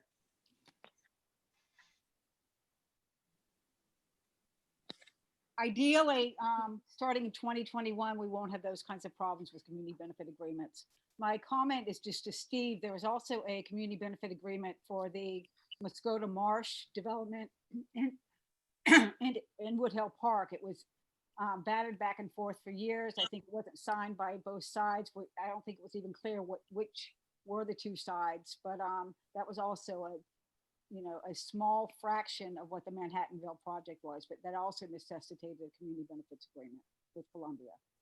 Okay, thank you. So Angela, thank you so much for the presentation. Thank you. Any final remarks before we move on? We had an anonymous question. I don't know, Domingo, it's up to you if you want to. You can see it there as anonymous attendee. I don't know if you want her to address that. So Angela, you have a question here. How do we initiate a CBA in a community where economic development is set to happen? What are the conditions that need to be in place? Who are the key players, institutions with developers, HPD, EDC? Does it apply for only public spaces or subsidized spaces? So the last part of that question I'll answer quickly. No, it does not only apply to public spaces or subsidized spaces. Let me give you an example of something closer to home. Up in the Bronx, the Kingsbridge Armory, which many of you may be familiar with, was this huge space that had not been utilized. And as soon as there was some interest in getting it utilized, the Northwest Bronx Community Clergy Coalition, which is a housing rights nonprofit, pulled different organizations together and demanded that that a CBA be negotiated. And they did that. It took many, many years, but they did it. And actually that CBA is considered one of the top CBAs in the country. So you know, I think it takes, you know, the will of an entity or certain individuals to come together and say we're gonna negotiate this and get this done. Okay. Final remarks, Angela, before we move forward. No, just that we have so many tools at our disposal, but without exposure to them, we don't know to use them. And so I think that we are at an exciting moment in the sense of a diversity of voices are at the table, and let's utilize that diversity of perspectives to bring really, really positive things to our community, and primarily to uplift our communities out of poverty. Thank you so much, Angela. Thank you. And next, Tanya. So unfortunately, we're gonna have to table some things. We're gonna have to table the Bodeguero Association resolution proposal, being that the person that was gonna present is actually not available at the moment. And Tanya, I feel like we should go into your resolution and then see if any of our partners are here. I know Jackie's here, but if there's anybody from the Washington Heights Chamber, Women's Chamber, and the BID, for them to speak up and we finish this meeting. We're at an hour and we're like an hour and 30 in already. So let's do it. Okay. All right. So how do you want me just to describe it, or you want to put it on the screen? I think you did a great job by sending. Is there anybody in the committee who needs to be informed about what the resolution Tanya is presenting tonight? She sent it on Sunday, I believe. Yeah. I do, Christina. Okay, so Tanya, if you want, you can share it on the screen. Okay, so that folks can see it. Okay. And then again, like we discussed, just adding a few more whereases or be resolved where it just includes the testimonies and a lot of the conversations we had today, which I felt like the banking, Tanya, like I felt like that would collude. Like I felt like it wouldn't necessarily be, you think it would be prudent on this one? Because I feel like the banking needs to be a statement that we do alone, like a resolution just for banking and the type of business that what you think? Well, I think we need to, we definitely need something separate about banking specifically. I just thought that in here, because a lot of the COVID related funding is coming from banks. Some of it is, so that we need to at least mention it. We don't have to go into full detail. We can leave a lot of that out. But, I feel like that it is, we need to mention that, because the first round people didn't get as the PPP, they didn't get access. A lot of the banks weren't really dealing with people they didn't have a relationship with, the big banks and things like that. So it needs to be in there, but you're right. We don't need to, we can reserve a lot of, any other further detail about that for a separate thing, which I agree is and we have a very important, we got a few important voices here. I know Rafael works for Apple Bank and Cindy is at TD. Is there anything that we might be? I'm trying to share the screen, and I'm sorry, I apologize, but it's not letting me. Let me see. Like Cindy, would you like to chime in anything in the conversation? I know you unmuted yourself earlier, and then you. Yeah, sure. Hi everyone. A lot of great points today, and thank you for bringing that up about banks and how we hold banks accountable. One of the things that I do see a lack of in our community specifically is banks working together. So obviously we are in a competitive industry, but we do thrive off community-based assets. So the only way we succeed is if our community succeeds.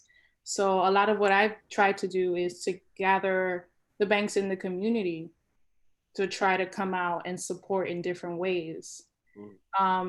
And what my experience has been is not many banks, either they don't have the ability to do so, the leadership in those specific branches, or they're just dismissive about it. So that's one of the things that, when we return to whatever our new normal is, that I'll continue to work on is getting the leadership of whatever these branches that we have available, either on the 207 or Dykeman or Inwood, Washington Heights to come out and actually support, because we don't see a lot of banks in small community events. We don't have enough of a presence, and the banks do have a lot of resources. It's not just PPP loans. We have CBA numbers, but those are called community-based asset numbers that we need to reach. And the way that we do that is by giving back to our community. So we all have to do it in some way or another. So in order for us to do that, the best way to do it is for us to work together and understand that we're not here to compete. We're here to make sure that this community progresses. So I would love to see more banks out there. And funny fact is that a lot of the branches in Inwood are minority and female run. So that's one of my targeted areas when it comes to engaging them more, is how do we, use this not only to empower ourselves, but empower more people that are like us to be in positions where we can actually make decisions that affect our community. Now, this particular resolution, I would say, is really looking at the broad picture in terms of we're about to start the reopening phase, and a lot of our businesses have been struggling even pre-pandemic, as the resolution kind of outlines. This is looking at all of the financial, the targeted funding set aside for COVID rebuilding for small businesses. We want to make sure that this community, that it is a targeted thing, that whomever is offering COVID related small business funding for rebuilding, that we want to make sure that that is targeted towards communities like ours, where there's a large minority and immigrant population. And that would include not only just the bank relationship, yes, but there are also, other private funding that could pop up or may be there now and we may not be aware. We want to make sure that our businesses can access that, and that we are demanding, that we are making clear we need this data. We need to know who is being able to access COVID related funding, who is not. We need specific data for our community, because we don't have that. If you ask people, well, how many people in this particular, neighborhood or in this particular area receive funding, it's very difficult for people. No one has that information. And as Carmen mentioned earlier, there is that other loan that I mentioned in here, the New York one, the New York loan that we mentioned in here, that also needs to be, we want to make sure that once that opens up, that we are able to, that our community is able to access that. And that is the New York Forward loan.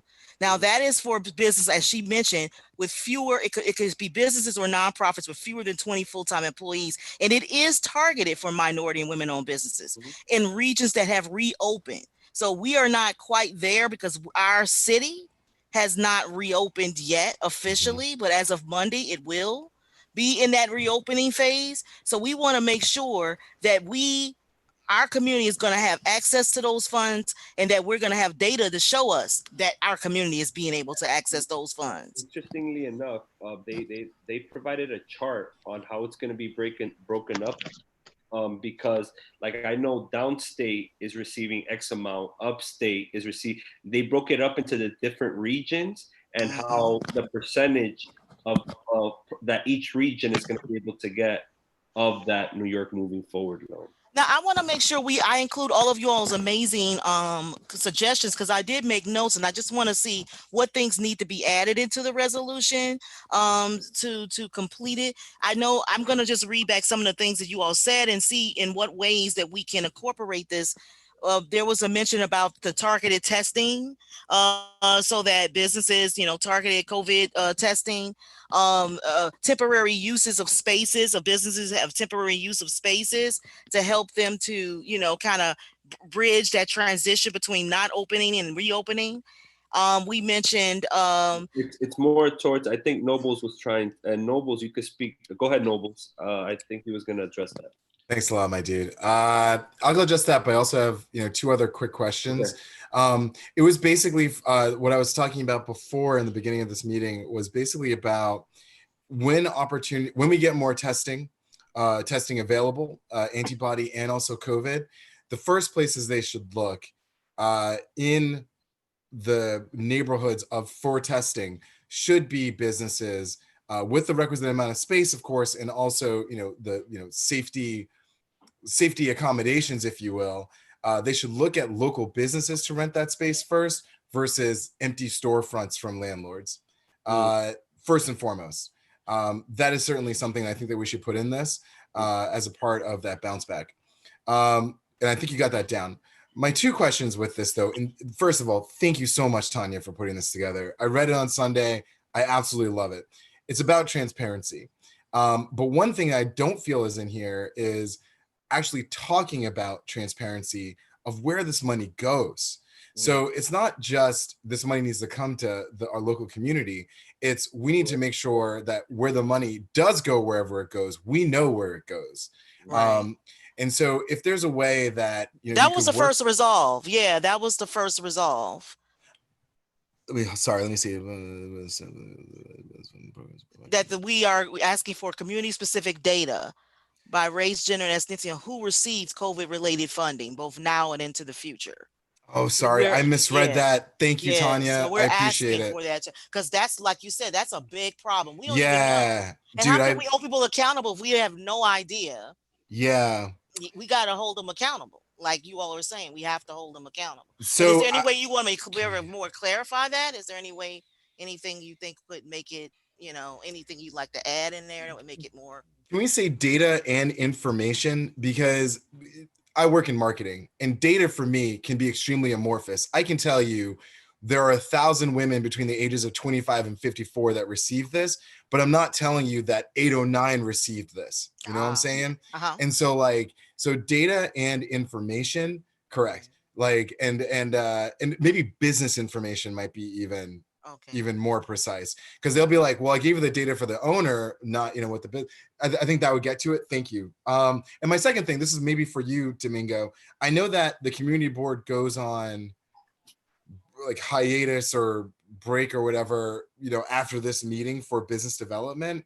Yeah. Is this a resolution you would bring to the executive committee to get approved and then go into the general? I just want to make sure that there's clear next steps for we this. could actually vote on it with the understanding of the edits that Tanya's going to make. Okay, I'm with it.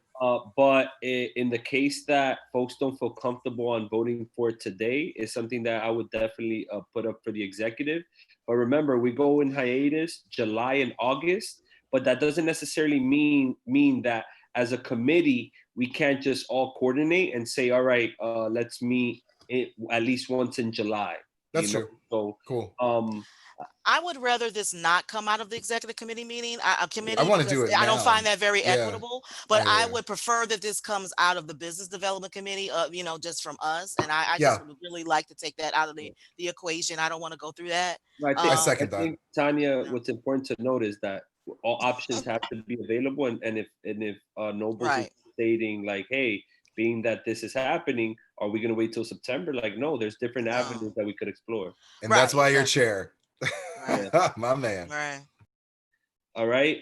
So Tanya, the resolution for me personally, it looks great. Like even on before all the edits, I felt like it addressed it. It was broad enough to provide a lot of different avenues of information, but it was actually concise enough to provide a direction. And I want to commend you for that, because even though it tackled a lot of different issues, it was very concise and intentional, and that was demonstrated through the resolution. So thank you so much for taking time and actually putting in this work. And yeah, I'm like, do you want to include the undocumented issue about the issue? Is there something about the issue of, are we asking for something for this so there could be funding even with business?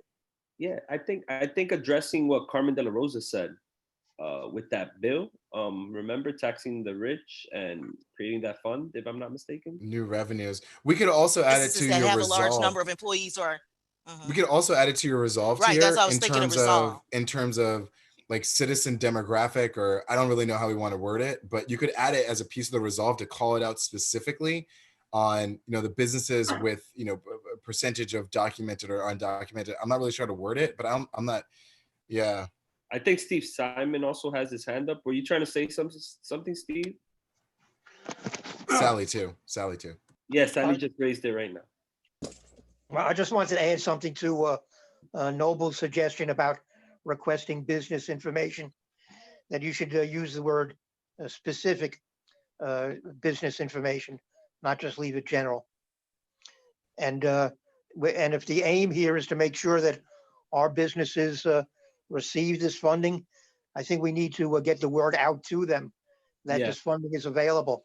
And I believe you said in the past that you've been in contact with maybe 150 or more local businesses. Yeah, So I we'll send the email blast to everybody that for the emails that we have from our last event. Yeah, thank you so much for the suggestions. Can you send them the information about this, Yeah. the New York Forward program? Okay. Yeah. And I believe we slowly we have, but I agree. What I'm doing is I'm giving Paola all the emails so she can incorporate them also to our mailing as well. All right, but let's do a targeted email blast to the businesses that you're already in touch with. Okay, perfect. Sally? Sally? Okay. Steve got my question about the business specific. It should be listed by business. I did have one question. I'm sorry, Sally. You sound very. What were you saying? I'm sorry.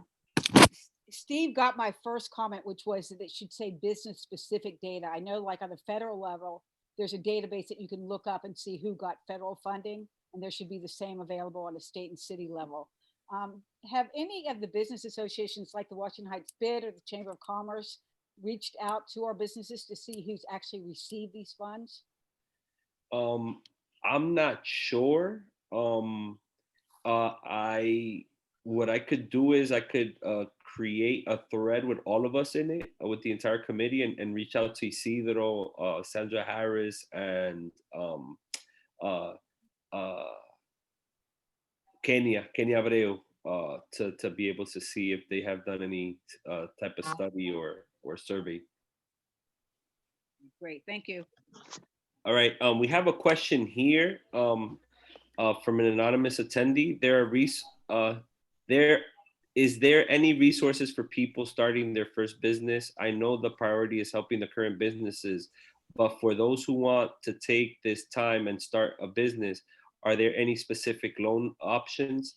At the moment, I'm not necessarily, I can't speak as to what options are. I know that SBS and the Chamber of Commerce's usually provide a lot of assistance and a lot of guidance to individuals who are trying to start their first business, even developing your business plans, etc. So I would encourage, what I could try to do is, if you, well, you're anonymous, so if you try to, you could look up the Chamber of Commerce's. I know that you have the Women's Chamber of Commerce, and the director there is Kenya Abreu. They're very active around helping businesses develop their business plans, etc.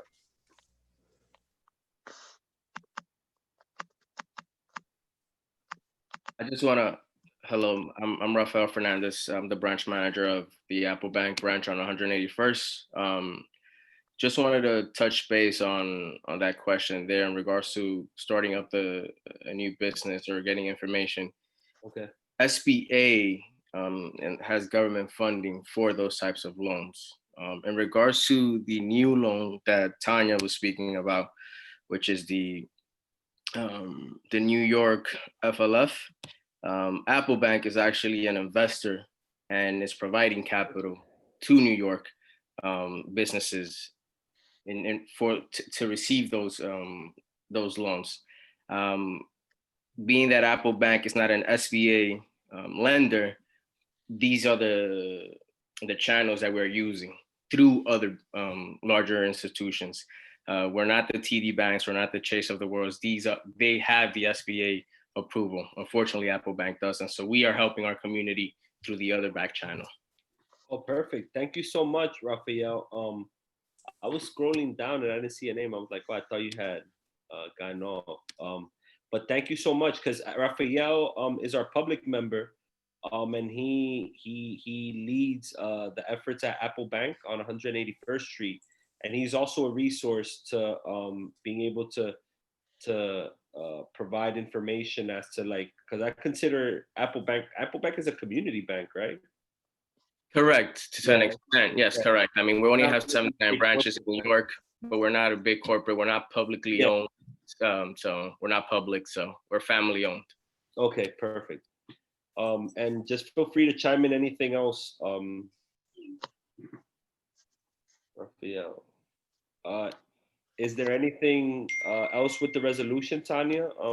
Yeah, I'm just is there well, what I added the resolve about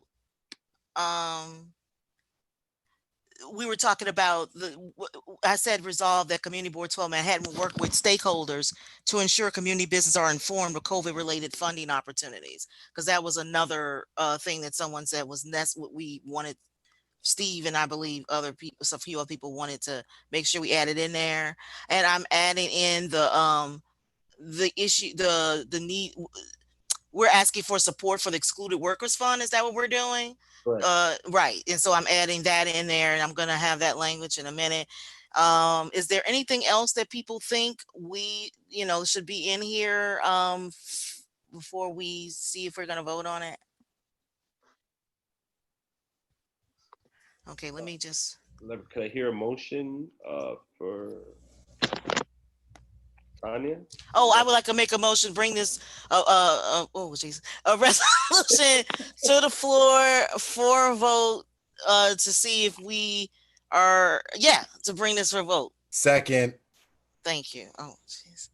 I don't do that often, so I don't know. Okay, so I don't even know how to. I don't know this window is so weird right now. Is there any questions around the resolution so Tanya could stop screen sharing? No. All right, Tanya, can you stop screen? Okay, sorry. I have a small question, Domingo, regarding this resolution. Tanya, can you just give a brief Oh, Jonathan, hey. Hey, how you doing? Hey, how you doing? Okay. Yeah, Oh, yeah. Sorry. Yeah, you want me to give an overview? Because I know you. Yeah. Okay. Just a briefing overview, right? Okay. Yeah. So very briefly, we want to make sure we're about to reopen, right? We're about to start phase 1 on Monday. We want to make sure that in Washington Heights and Inwood are receiving have equitable access and targeted access for any funding related to COVID-19 small business rebuilding. And we want to make sure that is targeted for communities like ours and that it is equitable. And so basically we were outlining, how we were uniquely impacted by this pandemic, being communities of color and communities with a large number of immigrants, and how we had a large vacancy rate in Washington Heights, even pre-pandemic, that was as high as the whole entire city of New York. So businesses are already vulnerable, and we want to make sure that our business can come out of this pandemic and survive. And basically, so we're asking for a couple of things. We had several resolves, one of which was to request specific community-specific data and business information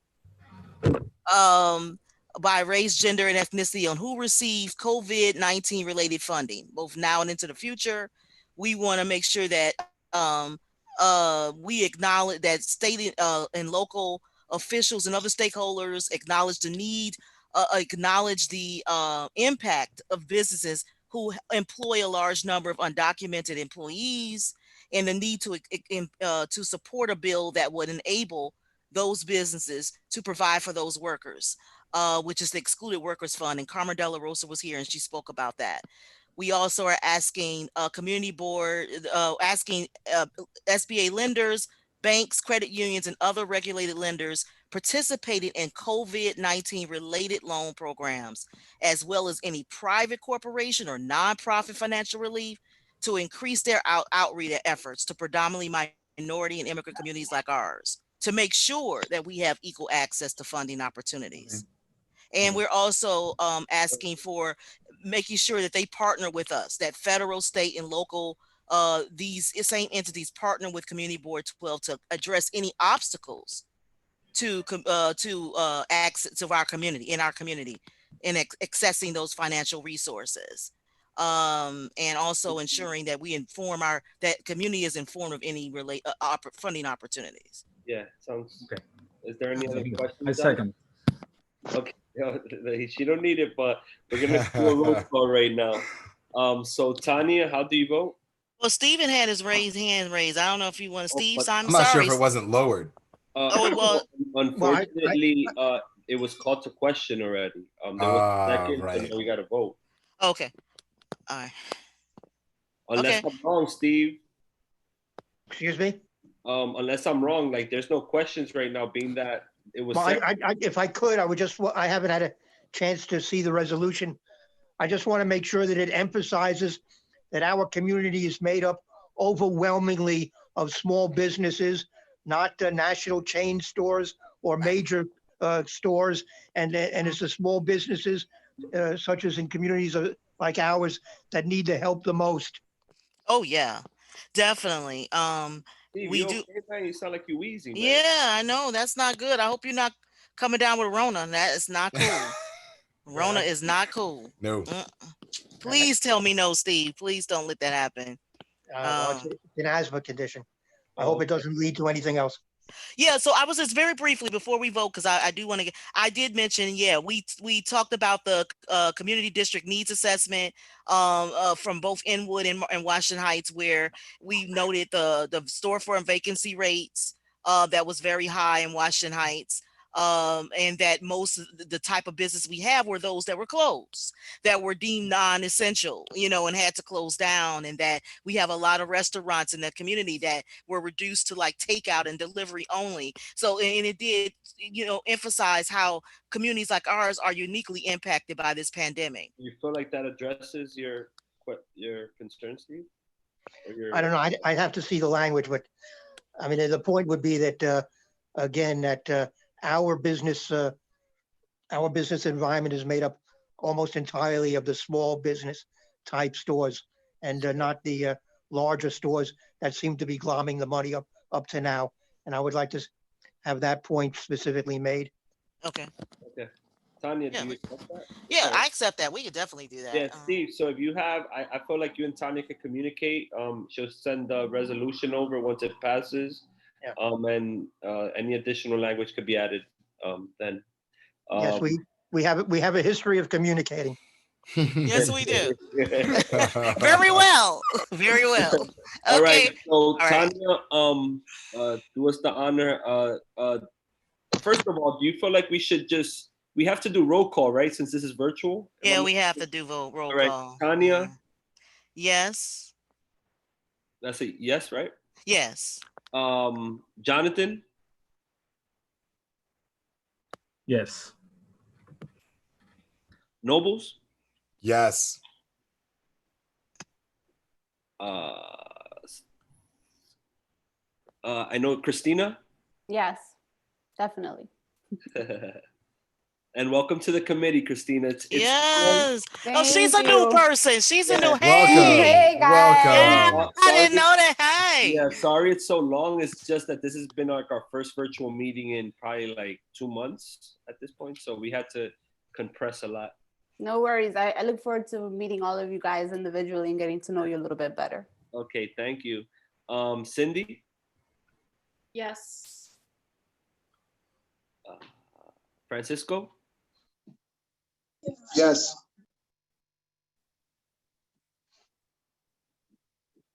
Ashley? Yes. Oh, it's a very executive like yes, Ashley. It's been a long day. All right, and then we have our public member, Rafael? Yes. Is there anybody that is in our committee that I didn't call?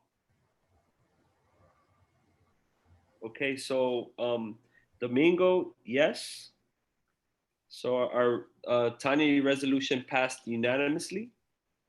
I know Community board Sally meeting. has her hand up. Sally? Yeah, I just wonder, well, one thing, I think there's one, and I haven't read the resolution either. There's one paragraph where you refer to local and state elected officials, and I just want to. Sally, the resolution already passed. I would recommend that you speak to Tanya as she makes the final revisions. Okay. And we can move forward, all right? Thank you so much, Tanya. So I'm gonna make those changes and then forward that to you, and then you Yeah. take it from there. So please, Sally, communicate with Tanya as she will be making the final edits, and we could just finalize the resolution before we send it to the office. Okay. I know before we adjourn our meeting, we're almost there. Community partner updates. Jackie, I know you're there. Cloth. Hi, I'm Hey, here. Jackie. How's everybody? Sorry. It's sorry so long. It's just it was a It's lot. okay. It was just in the dark over here. Yeah. Hi, by the way, hope everybody's doing well. Okay, a couple of things before I get to our update. I'm not sure if you're aware of this or not. I was listening to the conversation. I didn't want to interrupt, but there are other monies available through PPP besides the comptroller and besides the New York State, besides the New York Forward Loan Fund. There's also something from Magic Johnson. He's partnering with MBE Capital Partners for minority-owned businesses. So that's one thing. The second thing is, Sally, just so you know, I tried to put out a survey for PPP to see which businesses actually got it, and I got 6 responses. I'm not sure how effective that is going to be, but just, FYI, and it's still out there, by the way. Yeah. And the third thing is the CDNA that Cloth completed, that I completed, is published now. They are translating it into Spanish. I am working remotely still. Our office for besides the pantry, that's obviously busy 24/7 right now. All other programs are working remotely. So I haven't really had a chance to get into Washington Heights very much. I am going to go there either tomorrow or Thursday, but just know that once I am back there, that I will drop off a bunch of the published CDNAs at the board for everybody to have. And the Spanish ones will come. I don't know when. They're working on translating them now. As far as our update is concerned, as you know, we were working on pop-up markets for the month 2 in the month of June. Street permits were canceled. We had to cancel our pop-up markets. So now we're pivoting to virtual book clubs. So we have a collaboration with Sisters Uptown Bookstore and with Word Up, and we are going to bring virtual book clubs featuring local authors, local artisans and artists, and local businesses once a week on a Saturday, beginning June 13th, running until August 28th, whatever that last Saturday is before Labor Day. The first one is on June 13th. It's with Sisters, and what we're doing is it's free to the public. What I'm trying to do is accommodate those vendors that I know either applied for the pop-up market or intended to apply for the pop-up market, and give them the opportunity to, we're going to, with the grant money, we're going to